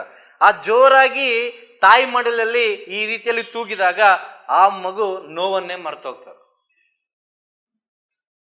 ಅದೇ ರೀತಿಯಲ್ಲಿ ಈ ಧ್ಯಾನವೆಂಬುದು ತಾಯಿ ಮಡಲಿದ್ದಂಗೆ. ನಾವೆಷ್ಟೇ ನೋವು, ಚಿಂತೆ, ದುಃಖದಲ್ಲಿ ಬಂದ್ರು ಕೂಡ ಎಲ್ಲವನ್ನು ಮರೆಸಿ ನಮ್ಗೆ ಮೊಟ್ಟ ಮೊದಲಾಗಿ ನಿದ್ದೆ ಕಡಿಮೆ ಆಗಿದೆ, ನಿದ್ದೆ ಮಾಡ ಅಂತ ನಿದ್ರೆ ಮಾಡಿಸ್ತದೆ. ನೆಮ್ಮದಿ ಕೊಡ್ತದೆ, ಪ್ರಶಾಂತತೆ ಕೊಡ್ತದೆ. ಇದನ್ನ ಯಾರು ಕೊಡಕ್ಕಾಗಲ್ಲ. ಇದು ಕೇವಲ ಒಬ್ಬರಿಂದ ಮಾತ್ರ ಸಾಧ್ಯ, ಅವರೇ ಪರಮಾತ್ಮನು, ಭಗವಂತನು. ಅದಕ್ಕಾಗಿ ಅವರು ನಮ್ಗೆ ಇಷ್ಟು ಪ್ರೀತಿ ಮಾಡುವಾಗ ನಾವೆಷ್ಟು ಪ್ರೀತಿ ಮಾಡ್ಬೇಕು ಅವ್ರನ್ನ? ನಾವೆಲ್ಲ ಪ್ರೀತಿ ಮಾಡ್ಬೇಕಂದ್ರೆ ನಾವೇನ್ ಮಾಡ್ಬೇಕಂದ್ರೆ ಇನ್ನೊಬ್ಬರಿಗೆ ಧ್ಯಾನವನ್ನು ಹಂಚಬೇಕು. ಧ್ಯಾನವೆಂಬ ಬೆಳಕು ನಮಗೆ ಕೊಟ್ಟಿದ್ದಾರೆ. ಆ ಬೆಳಕು ಮೂಲೆಯಲ್ಲಿ ಇಡೋದಲ್ಲ, ಆ ಬೆಳಕು ಎಲ್ಲರೂ ಕಾಣ್ಬೇಕು. ಎಲ್ಲರೂ ಕಂಡಾಗ ಎಲ್ಲರಿಗೂ ಬೆಳಕು ಸಿಗ್ತದೆ. ಅದೇ ಆತ್ಮವಾಣಿ ನನ್ನಲ್ಲಿ ಬಂದಾಗ ನಾನು ಅನ್ಕೊಂಡೆ, ನಾನು ಹೆಂಗೆ ಹೇಳಿ ಧ್ಯಾನ, ನಾನು ಕೊಲೆ ಮಾಡಿ ನನ್ನ ಮಾತು ಕೇಳ್ತಾರೆ, ನಾನು ಕೆಟ್ಟೋ, ನನ್ನ ಮಾತು ಕೇಳ್ತಾರೆ, ನಾನು ಮಾತಾಡಕ್ ಬರಲ್ಲ, ನನ್ನ ಮಾತು ಕೇಳ್ತಾರ, ಯಾವ ರೀತಿಯಲ್ಲಿ ನಾನು ಹೇಳಬೇಕು? ನನಗೆ ಧ್ಯಾನದ ಬಗ್ಗೆ ಇನ್ನು ಈಗ ಅನುಭವ ಅಂದ್ಕೊಳ್ತೀನಿ. ನಾನು ಹೆಂಗೆ ಹೇಳ್ಬೇಕಂದ್ರೆ, ನೀನೊಂದು ಸಂಕಲ್ಪ ಮಾಡ್ಕೊಂಡು ನಾನು ಧ್ಯಾನ ಪ್ರಚಾರ ಮಾಡ್ಬೇಕು, ನಾನು ಧ್ಯಾನ ಹೇಳ್ಕೊಡ್ಬೇಕಂದ್ರೆ ಈ ವಿಶ್ವಾನಂತ ಶಕ್ತಿ, ಪರಮಾತ್ಮನ ಶಕ್ತಿಯೇ ನಿಮ್ಮ ಬಾಯಿ ಮುಖಾಂತರ ಮಾತಾಡ್ಸೋದು, ನೀವು ಮಾತಾಡಲ್ಲ. ಯಾವಾಗ ಧ್ಯಾನ ಮಾಡಿಸ್ಬೇಕಂತ ಆತ್ಮವಾಣಿ ಆಯ್ತೋ ಅವಾಗಿಂದ ಧ್ಯಾನ ಪ್ರಾರಂಭ ಮಾಡಿದೆ. 3 ವರ್ಷ ಯಾರು ಧ್ಯಾನಕ್ಕೆ ಬಂದಿಲ್ಲೋ ಅವ್ರನ್ನ ಬೈತಾ ಇದ್ದೆ, ಯಾರು ಧ್ಯಾನಕ್ಕೆ ಬಂದಿಲ್ಲೋ ಅವ್ರನ್ನ ಹೊಡೆದು ಕೂಡ ಕುಂದಿರ್ಸ್ತಾ ಇದ್ದೆ. ಗುರುಗಳು ಬಂದಾಗ ಕೇಳ್ತಿದ್ದೆ, ಗುರುಗಳೇ ಇವ್ರು ಬಂದಿಲ್ಲ, ಈ ರೀತಿಯಲ್ಲಿ ಹೊಡೆದು ಕುಂದಿರ್ಸಿದೀನಿ ಅಂದ್ರೆ ಒಳ್ಳೇದಾಯ್ತು. ಎದಕ್ಕಂದ್ರೆ ತಂದೆ ತಾಯಿ ಹೊಡಿಲಿಲ್ಲ, ಗುರುಗಳು ಹೊಡಿಲಿಲ್ಲ, ಸಮಾಜ ಹೊಡಿಲಿಲ್ಲ, ಅದಕ್ಕಾಗಿ ನಾವು ಕೆಟ್ಟೋದ್ವಿ. ನಮ್ಗೆ ಚೆನ್ನಾಗಿ ಹೊಡೆದು ಬುದ್ಧಿ ಮಾತು ಹೇಳಿದ್ರೆ ನಾವು ಕೇಳ್ತಾ ಇದ್ವಿ. ಅದಕ್ಕಾಗಿ ಜೀವನದಲ್ಲಿ ನಮ್ಮೆಲ್ಲರಿಗೂ ಒಂದು ದೊಡ್ಡ ಹೊಡೆತ ಬೀಳ್ತದೆ. ಆ ಹೊಡೆತನೇ 3 ಸ್ಥಾನಗಳು. ಒಂದು ಜೈಲು, 2ನೇದು ಆಸ್ಪತ್ರೆ, 3ನೇದು ಸ್ಮಶಾನ. ಹಾಸ್ಪಿಟಲಲ್ಲಿ ಹೋದಾಗ ನಮ್ಗೆ ಅನುಭವ ಆಗ್ತಿರ್ತದೆ ಏನಂತ, ನಾವು ಯಾರಿಗಾದ್ರೂ ಏನಾದ್ರು ನೋವು ಕೊಟ್ಟಿವ, ಏನಾದ್ರು ತಪ್ಪು ಮಾಡಿವ, ಯಾರಿಗಾದ್ರೂ ತೊಂದರೆ ಕೊಟ್ಟಿವ, ಯಾಕೆ ಈ ಪರಿಸ್ಥಿತಿ ನನಗೆ ಬಂತು? ಜನರು ಕೂಡ ಹಂಗೆ ಮಾತಾಡ್ತಾರೆ, ಇವ್ನು ಏನೋ ಮಾಡೋಣ ಅದಕ್ಕೆ ಹೆಂಗೆ ಅನುಭವಿಸ್ತಾ ಇದ್ದಾನ. ನಮ್ಮ ಕರ್ಮಗಳು ನಮ್ಮಿಂದ ಹೋಗೋದಿಲ್ಲ. ಆಸ್ಪತ್ರೆಗೆ ಹೋದ್ರೆ ಹೊರಗೆ ಬರ್ತೀವೋ ಇಲ್ಲೋ ಗೊತ್ತಿಲ್ಲ, ನಾನು ಜೈಲಿಗೆ ಹೋಗಿ ಹೊರಗೆ ಬರ್ತೀನೋ ಇಲ್ಲ ನನಗೆ ಗೊತ್ತಿಲ್ಲ. ಆದ್ರೆ ಆತ್ಮ ವಿಶ್ವಶಕ್ತಿ ಹೇಳ್ತದೆ, ನೀನು ಖಂಡಿತವಾಗಿ ಹೊರಗೆ ಹೋಗ್ತಿ, ನೀನು ಈ ರೀತಿಯಲ್ಲಿ ಧ್ಯಾನದ ಬಗ್ಗೆ ಎಲ್ಲರಿಗೆ ಆತ್ಮಬೋಧನೆಯನ್ನು ಹೇಳ್ತೀರಂತ ನಾನು ಅನ್ಕೊಂಡಿಲ್ಲ. ಎದಕ್ಕಂದ್ರೆ ನಾನು ಎಷ್ಟು ಕೆಟ್ಟದ್ದು ಮಾಡೀನಿ ಅಂದ್ರೆ, ನಾನು 5 ವರ್ಷ ನಾನು 3,500 ಚಾರ್ಜ್ ಶೀಟ್ ಪೇಸ್ಟ್ ನನ್ನ ಮೇಲೆ ಹಾಕ್ಯಾರ. ಇನ್ನು ಹೊರಗಡೆ ಬರಲೇಬಾರ್ದು. ಇವನು ಸಮಾಜದಲ್ಲಿ ಬದುಕಲಿಕ್ಕೆ ಇವನಿಗೇನಿಲ್ಲ, ಅರ್ಹತೆ ಇಲ್ಲ. ಸಮಾಜದಲ್ಲಿ ಬದುಕಬೇಕಂದ್ರೆ ಅರ್ಹತೆ ಬೇಕು, ಒಳ್ಳೆ ರೀತಿಯಿಂದ ಬದುಕಬೇಕು. ನಾವು ನೋಡಿದ್ರೆ ಕೆಟ್ಟ ರೀತಿಯಿಂದ ಬದುಕ್ತೀವಿ. ಅದಕ್ಕಾಗಿ ಹೇಳ್ತಾರೆ, ಸಮಾಜದಲ್ಲಿ ಇವನು ಹೊರಗಡೆ ಬಂದನಂದ್ರೆ ಮತ್ತೆ ಅವೇ ಕೆಟ್ಟು ಮಾಡ್ತಾನಂತ. ಸಮಾಜ ಎಲ್ಲ ನನ್ಗೆ ಅದೇ ಹೇಳ್ತಾ ಇದೆ, ಜನರೆಲ್ಲ ಅದೇ ಹೇಳ್ತಿದ್ದಾರೆ, ಮನೆಯವರೆಲ್ಲ ಹೇಳ್ತಾ ಇದ್ದಾರೆ. ಆದ್ರೆ ಯಾವಾಗ ಧ್ಯಾನ ಸಾಧನೆ ಮಾಡಿದೋ ಕರ್ಮಗಳೆಲ್ಲ ಈ ಒಂದು ಧ್ಯಾನವೆಂಬ ಅಗ್ನಿಯಲ್ಲಿ ದಗ್ಧವಾಗಿ ನನ್ನಲ್ಲಿ ಒಂದು ಆತ್ಮವಾಣಿ ಬಂತು, ನೀನು ಖಂಡಿತವಾಗಿ ಹೊರಗಡೆ ಹೋಗಿ ಎಂಬುದು. ಆ ಒಂದು ಸ್ವರ ನಾನು ನಂಬಿದೆ, ಆ ವಿಶ್ವ ಅನಂತ ಶಕ್ತಿ ನಾನು ನಂಬಿದೆ, ಸಂಕಲ್ಪ ಮಾಡಿಕೊಂಡೆ ನಾನು ಹೊರಗೆ ಹೋಗ್ತೀನಿ. ನಾನು ಹೊರಗೆ ಹೋಗ್ಬೇಕಂದ್ರೆ ಇಲ್ಲಿ ಒಳ್ಳೇದು ಮಾಡಬೇಕು, ಜೈಲಲ್ಲಿ ಅದಕ್ಕಾಗಿ ಒಳ್ಳೇದೇನು ಧ್ಯಾನ ಮಾಡಬೇಕು. ಈ ರೀತಿಯಲ್ಲಿ ಎಲ್ಲರಿಗೆ ಧ್ಯಾನ ಮಾಡಿಸ್ತಾ ಮಾಡಿಸ್ತಾ ಮಾಡಿಸ್ತಾ ಮಾಡಿಸ್ತಾ ಅನೇಕ ಜನರು ಧ್ಯಾನದ ಮಾರ್ಗದಲ್ಲಿ ಬಂದರು. ನಮ್ಮ ಗುರುಗಳು ಭಾಳ ಸಂತೋಷ ಪಡ್ತಿದ್ರು. ನಮ್ಮ ಗುರುಗಳು ನನಗೆ ಧ್ಯಾನ ಕಲಿಸ್ಕೊಟ್ರು, ಹನುಮಂತರಾವ್ ಸರ್ ಗುರುಗಳು. ಮತ್ತು ಅವ್ರಿಗೆ ನಾನು ಏನಾದರೂ ಕೊಡಬೇಕಂದ್ರೆ ಏನು ಕೊಡಬೇಕು? ದುಡ್ಡು ಕೊಡಬೇಕಾ? ಗುರುಗಳಿಗೆ ಯಾರಿಗಾದ್ರೂ ದುಡ್ಡು ಕೊಡ್ತೀರಾ? ಏನು ಕೊಡೋಕ್ಕಾಗ್ತದೆ? ಏನು ಕೊಡೋಕ್ಕಾಗ್ತದಂತ ನಾನು ಕುಂತು ಧ್ಯಾನದಲ್ಲಿ ಧ್ಯಾನ ಮಾಡ್ತಾ ಇರುವಾಗ ನನಗೊಂದು ಆತ್ಮಜ್ಞಾನ ಬೋಧನೆ ಬಂತು. ಏನಂತಂದ್ರೆ, ನಿಮ್ಮ ಗುರುಗಳು ನಿನ್ನಿಂದ ಏನು ಕೇಳಲ್ಲ, ನಿನಗೆ ಉಚಿತವಾಗಿ ಧ್ಯಾನ ಕೊಟ್ಟಿದ್ದಾರೆ. ನೀವು ಇತರರಿಗೆ ಉಚಿತವಾಗಿ ಧ್ಯಾನ ಕೊಟ್ಟಾಗ ಅವರಿಗೆ ಆತ್ಮ ಸಂತೋಷ, ಆತ್ಮ ತೃಪ್ತಿವಾಗ್ತದೆ ಅಂತ. ಅದಕ್ಕಾಗಿ ನಾವು ಯಾವಾಗಲೂ ಕೂಡ ಏನು ಮಾಡ್ಬೇಕಂದ್ರೆ, ಇತರರಿಗೆ ನಾವು ಆತ್ಮಜ್ಞಾನವೆಂಬ ಈ ಒಂದು ಧ್ಯಾನವನ್ನು ಹಂಚಬೇಕು. ಯಾವಾಗ ಹಂಚಿತೀವೋ ಅವಾಗ ನಮ್ಮ ಗುರುಗಳಿಗೆ ಸಂತೋಷವಾಗ್ತದೆ. ಎಷ್ಟು ಹಂಚ್ತೀವೋ ಅಷ್ಟು ಗುರುಗಳು ಅಷ್ಟು ಸಂತೋಷ. ಇವಾಗ ಪತ್ರಿಜಿ ಗುರುಗಳಿದ್ದಾರೆ, ಅವ್ರಿಗೆ ಗುರುಗಳಾಗಿದ್ರು, ನಮ್ಮ ಹನುಮಂತರಾವ್ ಸರ್ ಗುರುಗಳಾಗಿದ್ರು, ಅವರು ಧ್ಯಾನ ಪ್ರಚಾರ ಮಾಡ್ತಿದ್ದಾರೆ. ಇದರಿಂದ ಏನಾಗ್ತದೆ ಅಂದ್ರೆ, ಗುರುಗಳಿಗೆ ನಾವೇನಾದ್ರೂ ಕೊಡ್ತೀವಂದ್ರೆ ಈ ಧ್ಯಾನವೆಂಬ ಯಾಗ ಯಜ್ಞವನ್ನು ಕೊಡ್ಲಿಕ್ಕೆ ಆಗ್ತದೆ. ಅಂದ್ರೆ ಎಷ್ಟು ಜನ ಆನಂದವಾಗಿ ಸಂತೋಷವಾಗಿರ್ತಾರೋ ಅಷ್ಟು ಪರಮಾತ್ಮನು ಖುಷಿ ಆಗಿರ್ತಾನೆ, ಅಷ್ಟು ನಮ್ಮ ಗುರುಗಳು ಕೂಡ ಖುಷಿ ಆಗಿರ್ತಾರೆ. ಈ ರೀತಿಯಲ್ಲಿ ಧ್ಯಾನದಲ್ಲಿ 3 ವರ್ಷ 5 ತಿಂಗಳು ಎಲ್ಲರಿಗೆ ಧ್ಯಾನ ಮಾಡಿಸ್ತಾ ಒಳ್ಳೇದು ಹೇಳ್ಕೊಂತಾನೆ ಬಂದೆ. ಒಳ್ಳೇದು ಹೇಳ್ಕೊಂತಾನೆ ಬಂದಾಗ ಇನ್ನು ಕೆಟ್ಟದ್ ಮಾಡಕ್ ಯಾರಾದ್ರೂ ಆಗ್ತದ? ನಮ್ಗೆ ಯಾರಿಗಾಗಲ್ಲ. ಯಾರಾದ್ರೂ ನಮ್ಮ ಕಡೆ ಕೆಟ್ಟದ್ ಮಾಡಕ್ ಬಂದ್ರೆ, ಅವ್ನು ಒಳ್ಳೇನಾಗ್ಬಿಟ್ಟನ, ಧ್ಯಾನ ಮಾಡಿ ಎಲ್ಲ ಒಳ್ಳೆ ರೀತಿಯಿಂದ ಇದನ್ನ, ಅವ್ರ ಕಡೆ ಏನ್ ಮಾತಾಡ್ತೀಯ ಅಂತ. ಅಂದ್ರೆ ಸಮಾಜ ನಮ್ಮನ್ನ ಹಿಂದೆ ನನ್ನ ರೌಡಿ ಅಂತ ನೋಡ್ತು, ಕೆಟ್ಟವನಂತ ನೋಡ್ತು. ಯಾವಾಗ ಧ್ಯಾನ ಮಾಡ್ದೋ ಒಳ್ಳೆಯವನಂತ ನೋಡ್ತು. ಯಾವಾಗ ಒಳ್ಳೆಯವನಂತ ನೋಡ್ತೋ ಅಲ್ಲಿಂದ ಏನಾಯ್ತಂದ್ರೆ ಕರ್ಮಗಳೆಲ್ಲ ದಗ್ಧವಾದವು. 2025 ಆಗಸ್ಟ್ ಅಲ್ಲಿ ನಾನು ಬಿಡುಗಡೆ ಆಗ್ತೀನಿ. ಬಿಡುಗಡೆ ಆದ ಕೂಡಲೇ ಇನ್ನ ಅಲ್ಲೆಲ್ಲ ಧ್ಯಾನ ಮಾಡಿಸಿದೆ. ಹೊರಗಡೆ ಬಂದ್ಮೇಲೆ ಎಲ್ಲರೂ ಬ್ಯುಸಿ ಲೈಫ್. ಬೆಂಗಳೂರು ನೋಡಿದ್ರೆ ಯಾರು ಧ್ಯಾನ ಹೇಳ್ಬೇಕು ಅರ್ಥ ಆಗ್ತಿಲ್ಲ. ಇಲ್ಲೆಲ್ಲ ದಿನ ಹೇಳಿನಿ, ಆದ್ರೆ ಇಲ್ಲಿ ಯಾರಿಗೆ ಹೇಳ್ಬೇಕು ಅರ್ಥ ಆಗ್ತಿಲ್ಲ. ನಾನು ನಮ್ಮ ಗುರುಗಳಿಗೆ ಹೇಳ್ತಾ ಇದ್ದೀನಿ, ಬಳ್ಳಾರಿಗೆ ಹೋಗೋ ಥರ ಇಲ್ಲ, ಸ್ವಲ್ಪ ತೊಂದರೆಗಳಿವೆ, ಇನ್ನೊಂದು ಕೇಸ್ ಇದೆ. ನಾನು ಧ್ಯಾನ ಮಾಡಿ ನನಗೇನೇನಾಗಿದೆ ಅಂತ ನನ್ನ ಜೀವನದಲ್ಲಿ ಸಂಕಲ್ಪ ಮಾಡ್ಕೊಂಡು ಏನೇನಾಗಿದೆ ಅಂದರೆ, ನಾನು 8 ಕೇಸ್ಗಳು ಹೋದು. ಆಮೇಲೆ ಸುಪ್ರೀಂ ಕೋರ್ಟಲ್ಲಿ ಕೂಡ ನಾನು ಬೇಲ್ ಆಗಿಲ್ಲ. ಆದರೆ ಈ ಒಂದು ಪರಮಾತ್ಮನ ವಿಶ್ವಶಕ್ತಿ ಅನಂತ ಶಕ್ತಿಯಿಂದ ನನಗೆ ಬೇಲ್ ಕೂಡ ಸಿಕ್ತು. ಒಂದು ಕೇಸು ಒಂದೇ ಮನೆಯಲ್ಲಿ 2 ಕೊಲೆ ಮಾಡಿದೆ, ಅವರೇ ರಾಜಿ ಆದ್ರು. ಮತ್ತೆ ರಾಜಿಯಿಂದ ಹೊರಗಡೆ ಬಂದೆ. ಇವತ್ತು ನಿಮ್ಮ ಮುಂದೆ ನಾನು ನಿಂತಿದ್ದೀನಿ. ಇದೆಲ್ಲ ಆಗ್ತದೆ. ಈ ಕಣ್ಣಿನಿಂದ ನೋಡುವಾಗ ಇದು ಆಗಲ್ಲ. ಹೆಂಗಾಗ್ತದೆ? ಒಬ್ರು ನೋವು ಕೊಟ್ರೆ ಅವ್ರು ಸುಮ್ಮನಿರ್ತಾರೆ, ಅವ್ರು ನೋವೇ ಕೊಡ್ತಾರೆ. ಆದ್ರೂ ನೋವು ಕೊಟ್ರು ಕೂಡ ನೋವು ಕೊಟ್ಟಿಲ್ಲ ಅಂದ್ರೆ ಆ ನೋವು ಎಲ್ಲಾಗಿದೆ ಅಂದ್ರೆ ಮನಸ್ಸಲ್ಲಾಗಿದೆ. ನೀನು ಯಾವಾಗ ಒಳ್ಳೇದು ಮಾಡ್ತೀಯೋ ಆ ಮನಸ್ಸಿನಲ್ಲಿರುವಂತ ನೋವನ್ನು, ಆ ವಿಷವುಳ್ಳ ಬೇರನ್ನು ಆ ಪರಮಾತ್ಮನು ತೆಗೆದುಹಾಕಿ ಅವ್ರಿಗೆ ಒಳ್ಳೆ ಒಂದು ಯೋಚನೆ ಕೊಡ್ತಾನ. ನನ್ನ ಮಗ ನನ್ನ ಮಗಳು ಬದಲಾಗಿರೋ ಧ್ಯಾನದಲ್ಲಿ ಅವ್ರಿಗೆ ಯಾರು ತೊಂದರೆ ಮಾಡಬಾರ್ದು. ಈ ರೀತಿಯಲ್ಲಿ ರಕ್ಷಣಾ ಕೋಚವನ್ನು ನಮಗೆ ಏರ್ಪಡಿಸ್ತಾರೆ. ಅದೇ ನಮ್ಮ ಔರ ಅಂತಾರೆ. ನಮ್ಮೆಲ್ಲರಲ್ಲಿ ಔರ ಶಕ್ತಿ ಬಿಲ್ಡ್ ಆಗ್ತದೆ. ಯಾವಾಗ ಧ್ಯಾನದಲ್ಲಿ ಮೊನ್ನೆ ಕೋಲಾರ ಪ್ರಾಂತದಲ್ಲಿ ಹೋದಾಗ ಅಲ್ಲಿ ವಿಶ್ವ ಅನಂತ ಶಕ್ತಿ ನಾವೆಲ್ಲ ಧ್ಯಾನದಲ್ಲಿ ಸಂಪಾದನೆ ಮಾಡ್ಕೊಳ್ತೀವಿ. ನಾವೇನು ಮಾಡ್ಬೇಕಂದ್ರೆ ಅದನ್ನು ಖರ್ಚು ಮಾಡ್ಬೇಕು. ಯಾವಾಗ ನಾವು ಖರ್ಚು ಮಾಡ್ತೀವೋ ನಾವು ಅನ್ಕೊಂತೀವಿ ಕಡಿಮೆ ಆಗ್ತದೆ. ಕಡಿಮೆ ಆಗಲ್ಲ, ಜಾಸ್ತಿ ಆಗ್ತದೆ. ಇಲ್ಲಿ ದುಡ್ಡು ಕೊಟ್ರೆ ಕಡಿಮೆ ಆಗ್ತದೆ. ಪ್ರಪಂಚದಲ್ಲಿ ದುಡ್ಡು ಕೊಟ್ರೆ ಕಡಿಮೆ ಆಗ್ತದೆ. ಆದರೆ ಆತ್ಮಶಕ್ತಿ, ಆತ್ಮಜ್ಞಾನ, ಆತ್ಮ ಆನಂದ ಕೊಟ್ರೆ ನಿನ್ನಲ್ಲಿ ಇನ್ನೂ ಹೆಚ್ಚಾಗ್ತದೆ ಹೊರತು ಅದು ಕಡಿಮೆ ಆಗಲ್ಲ. ಇದೆಲ್ಲ ನಮ್ಮೆಲ್ಲರಿಗೆ ಆತ್ಮನಿಧಿ ಅನ್ನೋ ಧ್ಯಾನ ಶಕ್ತಿ ಇದೆ. ನಾನು ಇದರಲ್ಲಿ ಕಂಡುಕೊಂಡಂಥ ಶಕ್ತಿ, ಒಂದು ಜ್ಞಾನ ಅನುಭವ ಏನಂದ್ರೆ, ಧ್ಯಾನ ಅನ್ನೋದು ಒಂದು ಬ್ರಹ್ಮಾಸ್ತ್ರ. ರಾಮ ಯಾವ ರೀತಿಯಲ್ಲಿ ಬ್ರಹ್ಮಾಸ್ತ್ರವನ್ನು ಉಪಯೋಗ ಮಾಡ್ತೀನಿ ಅಂದಾಗ ಆ ಒಂದು ಸಮುದ್ರದ ಮೇಲೆ, ಇಲ್ಲ ನೀನು ರಾಮ ಅಂತ ಕಲ್ಲಿನ ಮೇಲೆ ಬರೆದು ಹಾಕಿದ್ರೆ ನಾನು ಆ ಕಲ್ಲುಗಳನ್ನು ತೇಲಿಸ್ತೀನಿ ಎಂಬುದಾಗಿ ಹೇಳಿದರು. ಬ್ರಹ್ಮಾಸ್ತ್ರ ನಮ್ಮ ಉಸಿರು. ಇಲ್ಲಿ ಕುಂತು ನಾವೇನಾದ್ರೂ ಸಾಧಿಸ್ಬೋದು ಅಂದ್ರೆ ಆ ನಮ್ಮ ಉಸಿರಿಗೆ ಮಾತ್ರ ಶಕ್ತಿ ಇದೆ.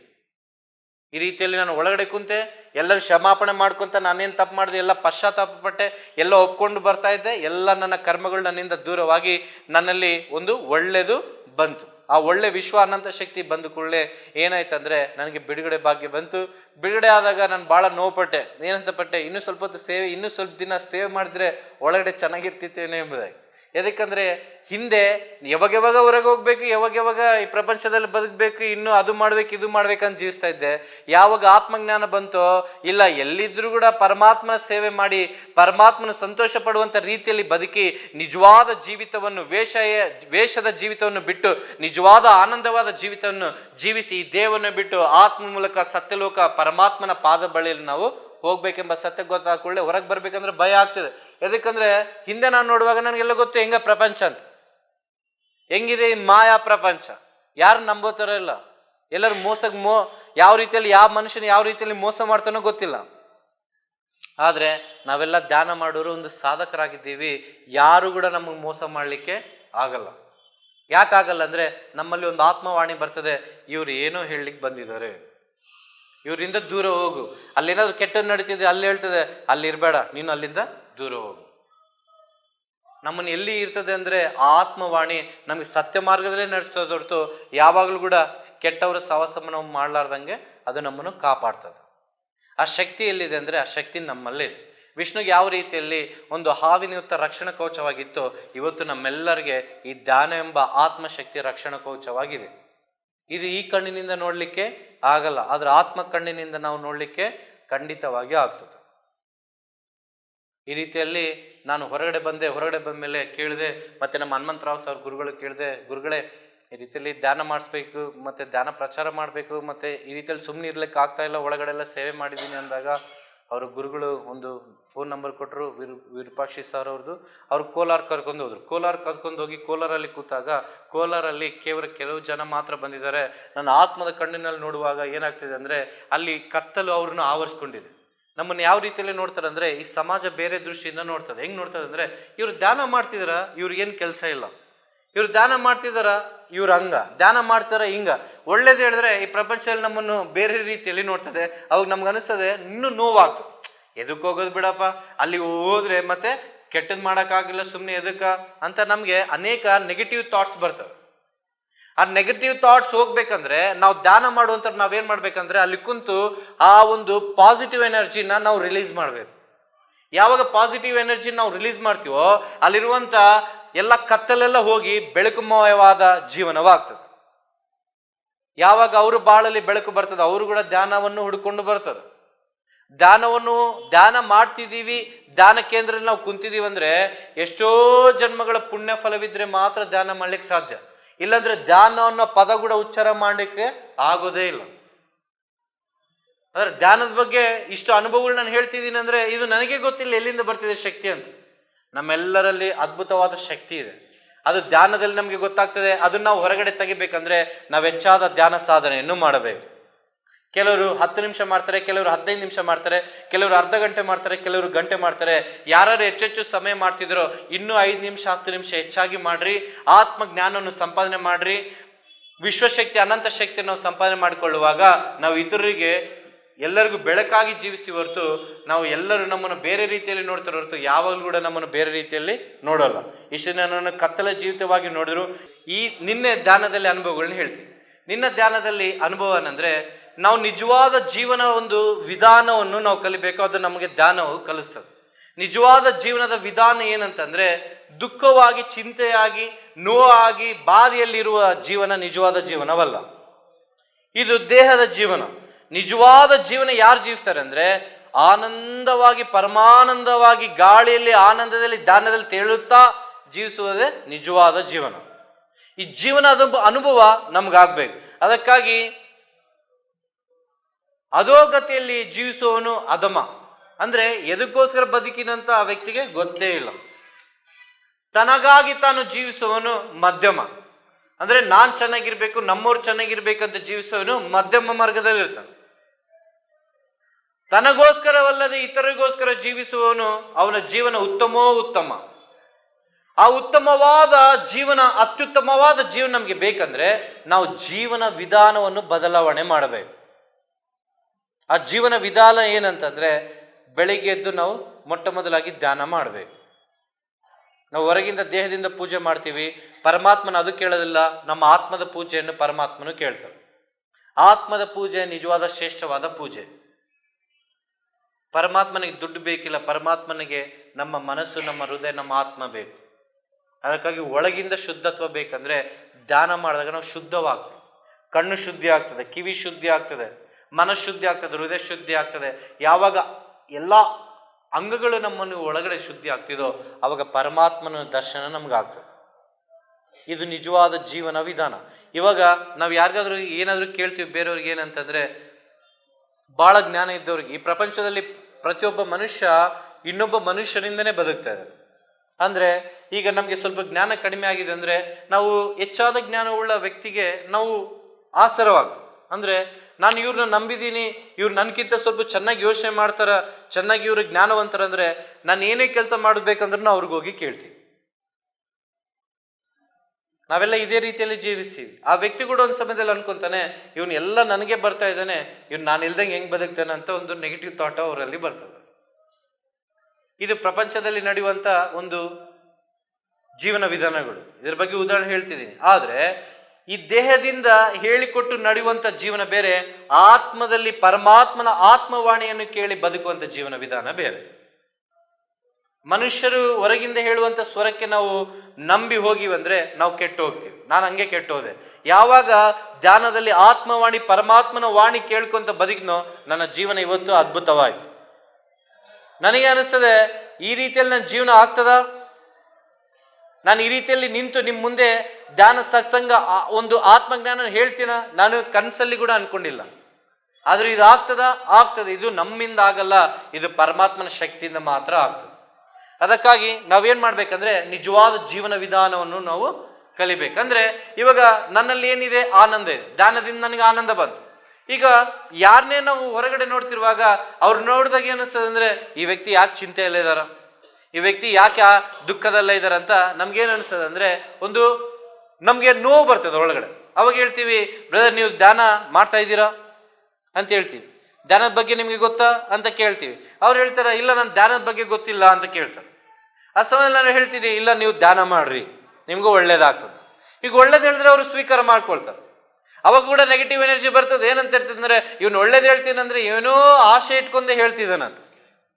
ಅದು ನಿಸ್ವಾರ್ಥವಾದ ಸೇವೆ, ನಿಸ್ವಾರ್ಥವಾದ ಒಂದು ಯಾವುದಾದ್ರೂ ಯಾಗ ಇದೆ ಈ ಪ್ರಪಂಚದಲ್ಲಿ, ಭೂಮಿಯಲ್ಲಿ ಶ್ರೇಷ್ಠವಾದ ಯಜ್ಞ ಯಾವುದಿದೆ ಅಂದ್ರೆ ಅದು ಇನ್ನೊಬ್ಬರಿಗೆ ಧ್ಯಾನ ಹೇಳ್ಕೊಟ್ಟು ಅವರು ಕೂಡ ಆನಂದ ಮಾರ್ಗದಲ್ಲಿ ಜೀವಿಸುವಂತೆ ಮಾಡೋದು.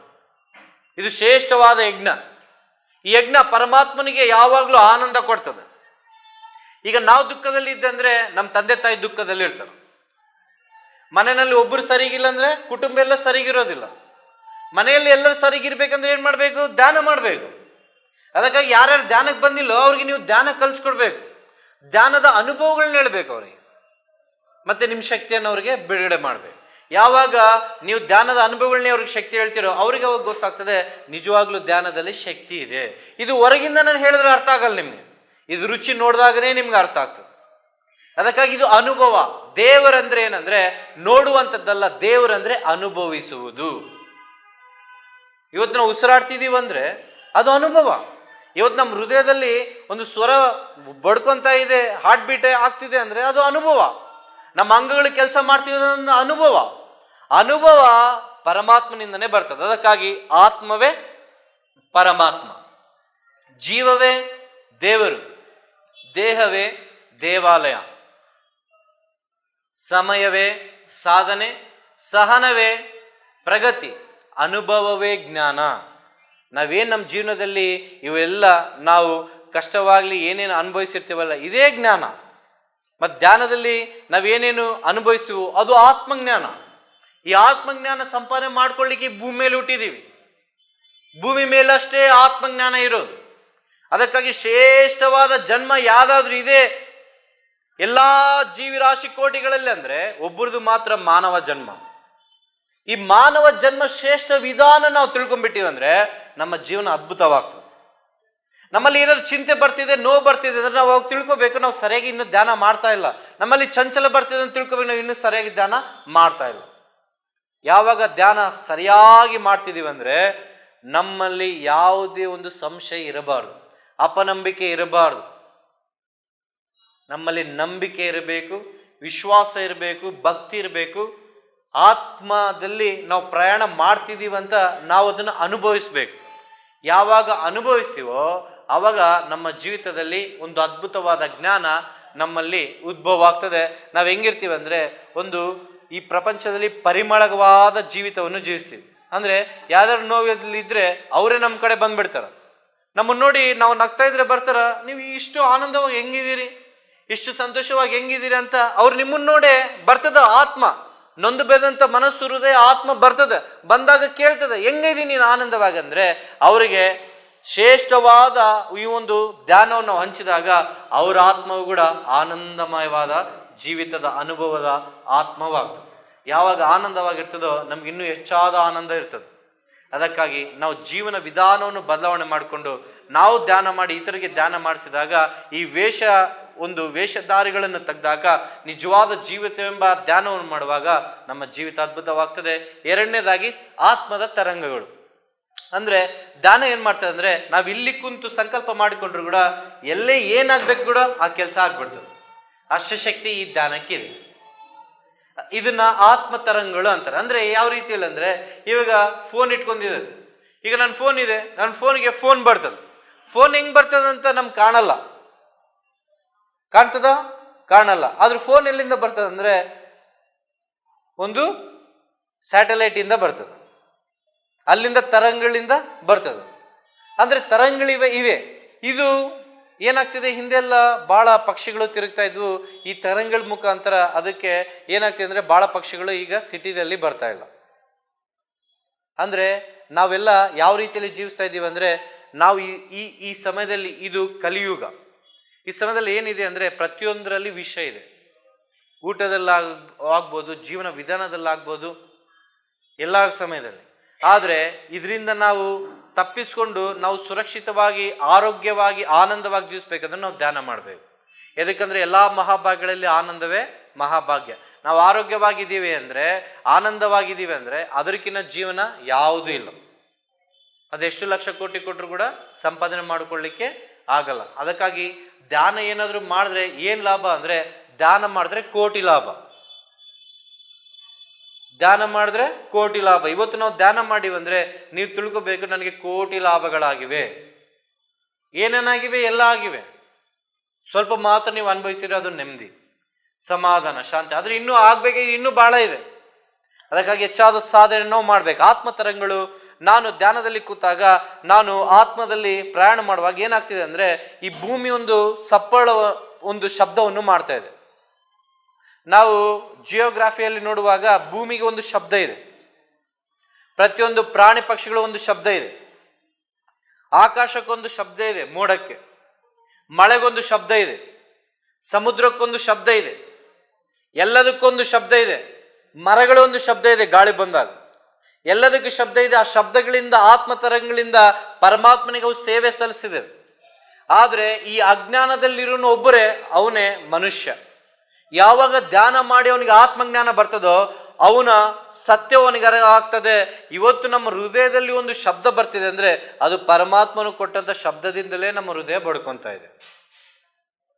ನಮ್ಮಲ್ಲಿರುವಂತಹ ಯಾವುದೇ ಒಂದು ಅವಯವಗಳು ಕೆಲಸ ಮಾಡ್ತೀವಿ ಅಂದ್ರೆ ಶಬ್ದದಿಂದಲೇ. ನಮ್ಮ ಆತ್ಮ ಕೂಡ ನಮ್ಗೆ ಹೇಳ್ತಾ ಇದೆ ಅಂದ್ರೆ ಶಬ್ದದಿಂದಲೇ. ನಾವು ತಪ್ಪು ಮಾಡುವಾಗ ನಮ್ಮ ಮನಸ್ಸು ಹೇಳ್ತಿದೆ ಶಬ್ದದಿಂದಲೇ. ನಮ್ಮಲ್ಲಿ ಸ್ವರ ಬರ್ತದೆ, ಇದು ತಪ್ಪು ನೀನು ಮಾಡಬೇಡ ಅಂತ. ನಮ್ಮಲ್ಲಿ ಒಂದು ಶಬ್ದ ಬರ್ತದೆ, ಇದು ಒಳ್ಳೇದು, ಇದು ಮಾಡ ಅಂತ. ಆದ್ರೆ ನಾವು ಯಾವಾಗಲೂ ಕೂಡ ಕೆಟ್ಟದಕ್ಕೆ ನಾವು ಹೆಚ್ಚಾಗಿ ಹೋಗಿದೀವಿ ಹೊರತು ಒಳ್ಳೇದಕ್ಕೆ ಹೋಗಿಲ್ಲ. ಆದ್ರೆ ಧ್ಯಾನ ಮಾಡುವಾಗ ಏನಾಗ್ತದೆ ಅಂದ್ರೆ ಕೆಟ್ಟದ್ದು ನಿಮ್ಮಿಂದ ತೆಗ್ದಾಕಿ, ನೆಗೆಟಿವ್ ಥಾಟ್ಸ್, ನೆಗೆಟಿವ್ ಎಲ್ಲ ವಿಷಯಗಳು ನಿಮ್ಮಿಂದ ತೆಗ್ದಾಕಿ ನಿಮ್ಮಲ್ಲಿ ಪಾಸಿಟಿವ್ ಎನರ್ಜಿನ ಬಿಲ್ಡ್ ಮಾಡ್ತದೆ. ಯಾವಾಗ ಪಾಸಿಟಿವ್ ನಿಮ್ಮಲ್ಲಿ ಬರ್ತದೋ ನೀವೇನಾಗ್ತಿದೆ ಅಂದ್ರೆ ಆತ್ಮ ತರಂಗಗಳಿಂದ ನೀವು ಉದ್ಭುತವಾಗಿ ಇವಾಗ ನೀವೇನಾದ್ರೂ ಕೆಲ್ಸಕ್ಕೆ ಹೋಗ್ತಿದ್ದೀರಂದ್ರೆ ನಿಮ್ಗೆ ಅನಿಸ್ತದೆ ಆ ವ್ಯಕ್ತಿ ಒಪ್ಕೊಳ್ಳಿ ಈ ಕೆಲಸ ಅಂತ. ಆದ್ರೆ ಯಾವಾಗ ನೀವು ಧ್ಯಾನ ಮಾಡಿ ಸಂಕಲ್ಪ ಮಾಡ್ಕೊಂಡು ಇಲ್ಲ ಈ ವ್ಯಕ್ತಿ ಒಪ್ಕೊಂತಾನಂದ್ರೆ ಆ ಪರಮಾತ್ಮನು ಆ ಒಂದು ತರಂಗವನ್ನು ತೆಗೆದುಕೊಂಡು ಅವ್ರ ಮನಸ್ಸಿನಲ್ಲಿ ಕಾರ್ಯ ಮಾಡಿ ನಾವು ಓದ್ಕೊಳ್ಳೆ ಕೆಲಸ ಆಗುವಂತೆ ಮಾಡುವಂತ ಶಕ್ತಿ ಕೇವಲ ಈ ಧ್ಯಾನಕ್ಕೆ ಮಾತ್ರ ಇದೆ.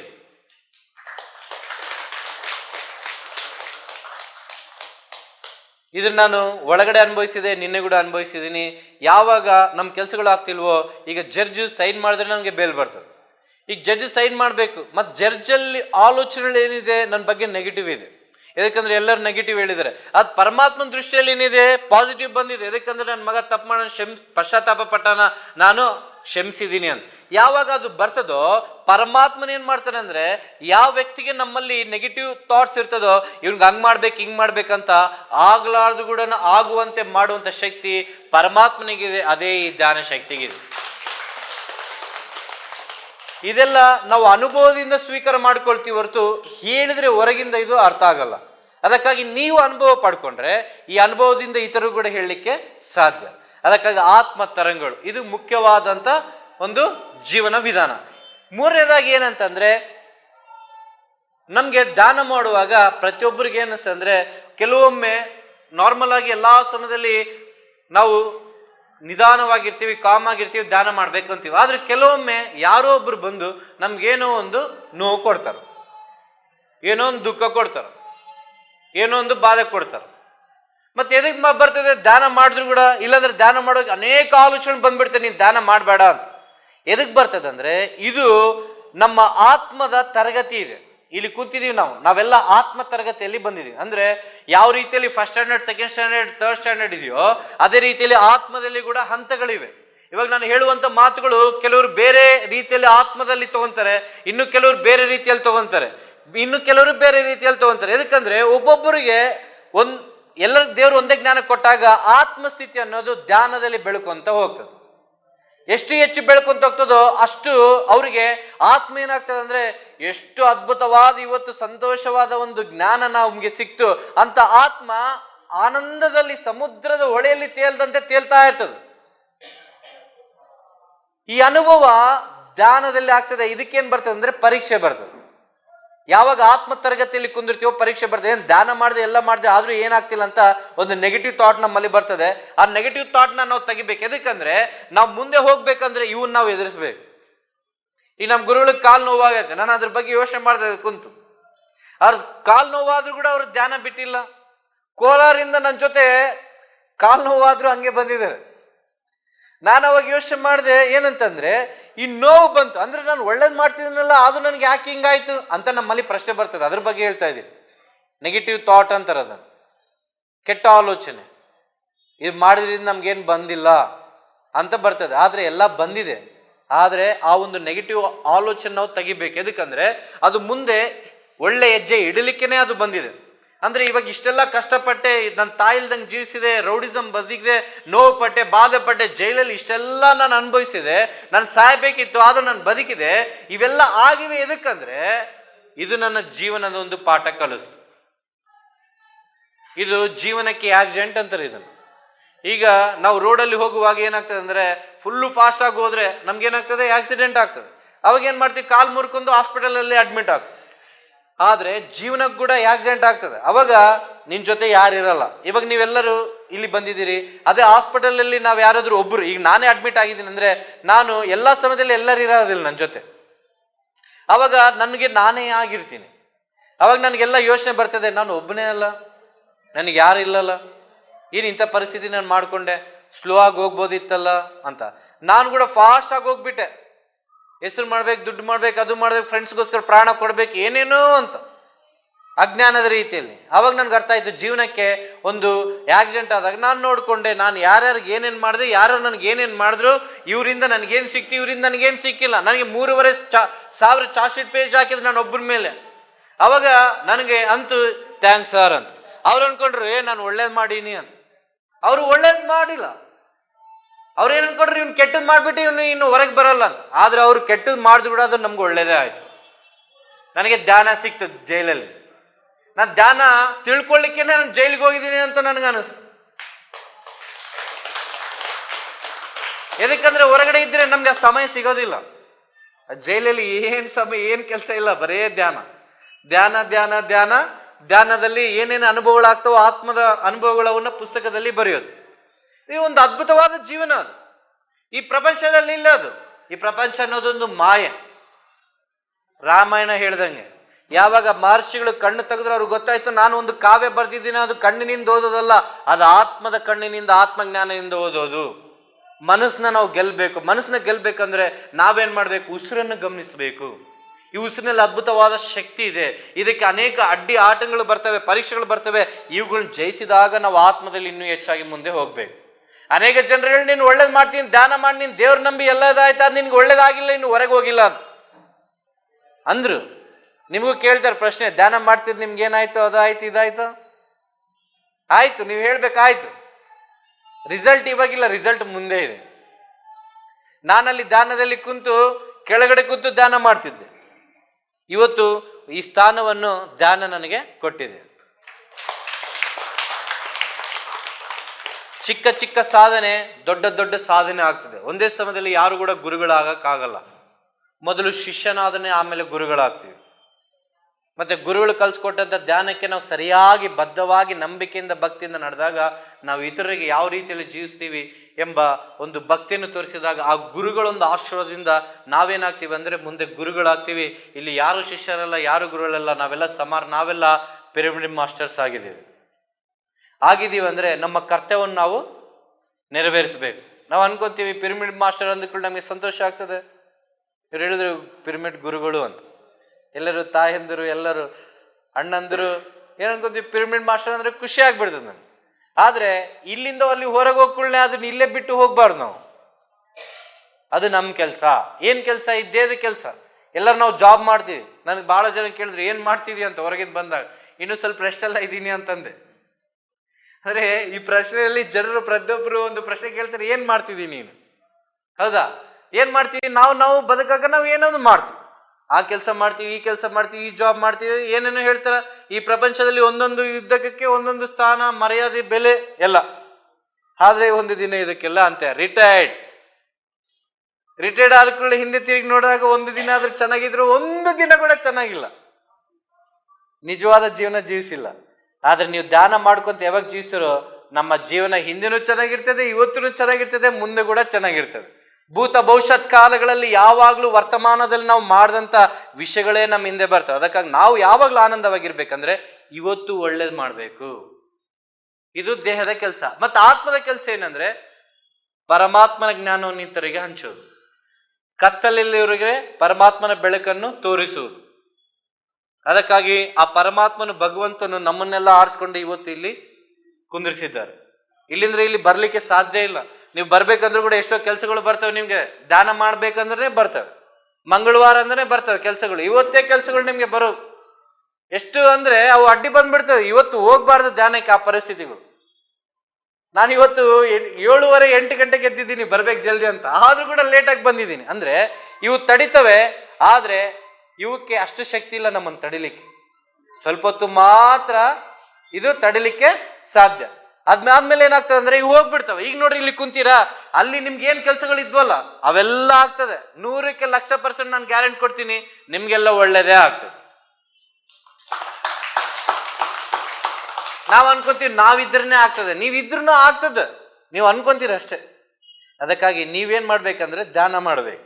ಧ್ಯಾನ ಮಾಡಿದ್ರೆ ನಿಮ್ಮ ಮಗನಿಗೂ ಚೆನ್ನಾಗಾಗ್ತದೆ, ಒಳ್ಳೇದಾಗ್ತದೆ, ಮಗಳಿಗೂ ಆಗ್ತದೆ, ಕುಟುಂಬದವ್ರಿಗೂ ಆಗ್ತದೆ, ಗಂಡನಿಗೂ ಆಗ್ತದೆ, ಎಲ್ಲರಿಗೂ ಆಗ್ತದೆ, ಮಕ್ಕಳು ಮೊಮ್ಮಕ್ಕಳು ಎಲ್ಲರಿಗೂ ಆಗ್ತದೆ. ಏನ್ಕೋದ್ರಿ ನಾನಿದ್ರೆ ಅವ್ರಿಗೆ ಊಟ ಕೊಡ್ತೀನಿ, ನಾನಿದ್ರೆ ಅದು ಮಾಡ್ತೀನಿ. ಇಲ್ಲ, ನೀವು ಧ್ಯಾನ ಒಂದು ಮಾಡಿರಂದ್ರೆ ಎಲ್ಲ ಆಗ್ತದೆ.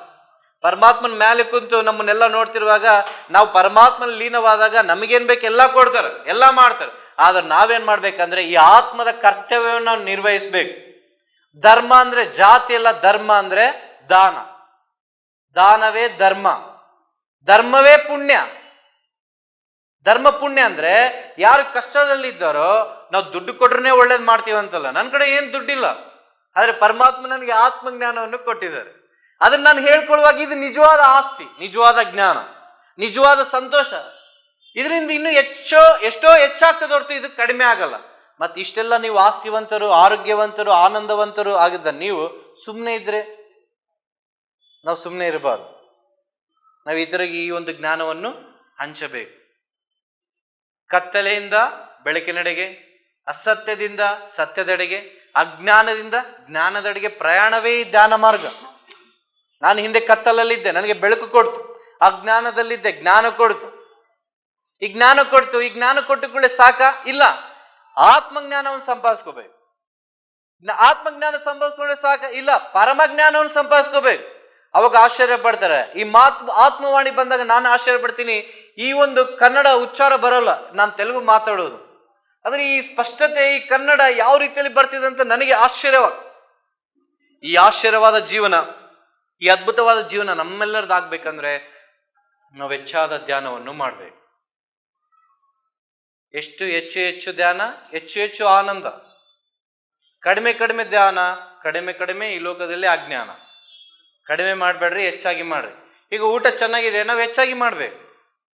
ಇವೆಲ್ಲ ನಾವು ಮಾಡ್ಬೇಕಂದ್ರೆ ಧ್ಯಾನ ಮಾಡ್ಬೇಕು. ಧ್ಯಾನ. ಇವತ್ತು ನನ್ನ ಜೀವನ ಯಾವ ರೀತಿಯಲ್ಲಿ ಆಗಿದೆ ಅಂದ್ರೆ, ಧ್ಯಾನ ಇಲ್ಲದೆ ನಾನು ಒಂದು ಕ್ಷಣ ಕೂಡ ಬದುಕಕ್ಕೆ ಆಗ್ತಾ ಇಲ್ಲ. ಬೆಳಿಗ್ಗೆ ಎದ್ರೆ ಧ್ಯಾನ ಖಂಡಿತವಾಗಿ, ಮೊಟ್ಟ ಮೊದಲಾಗಿ ದೇವರಿಗೆ ಸ್ತೋತ್ರ ಹೇಳ್ತೀನಿ, ಆಮೇಲೆ ಖಂಡಿತವಾಗಿ ಧ್ಯಾನ ಕುಂದಿರ್ತೀನಿ.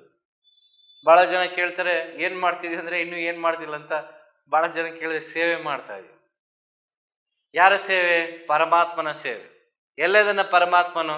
ಪ್ರತಿಯೊಬ್ಬ ಮನುಷ್ಯರಲ್ಲಿ ಪರಮಾತ್ಮನ ಇದ್ದಾನೆ. ನಿಮ್ಮೆಲ್ಲರ ಸೇವೆ ಮಾಡ್ಲಿಕ್ಕೆ ನಾನು ಇಲ್ಲಿ ಬಂದಿದ್ದೀನಿ.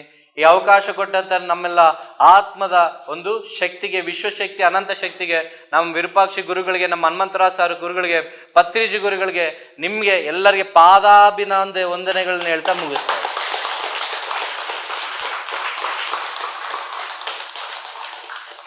ನಿಮ್ಗೇನಾದ್ರು ಧ್ಯಾನದಲ್ಲಿ ಪ್ರಶ್ನೆಗಳಿದ್ರೆ ಕೇಳಿದ್ರೆ ಆ ಪರಮಾತ್ಮನ ಕೃಪೆಯಿಂದ ಆ ಜ್ಞಾನವನ್ನು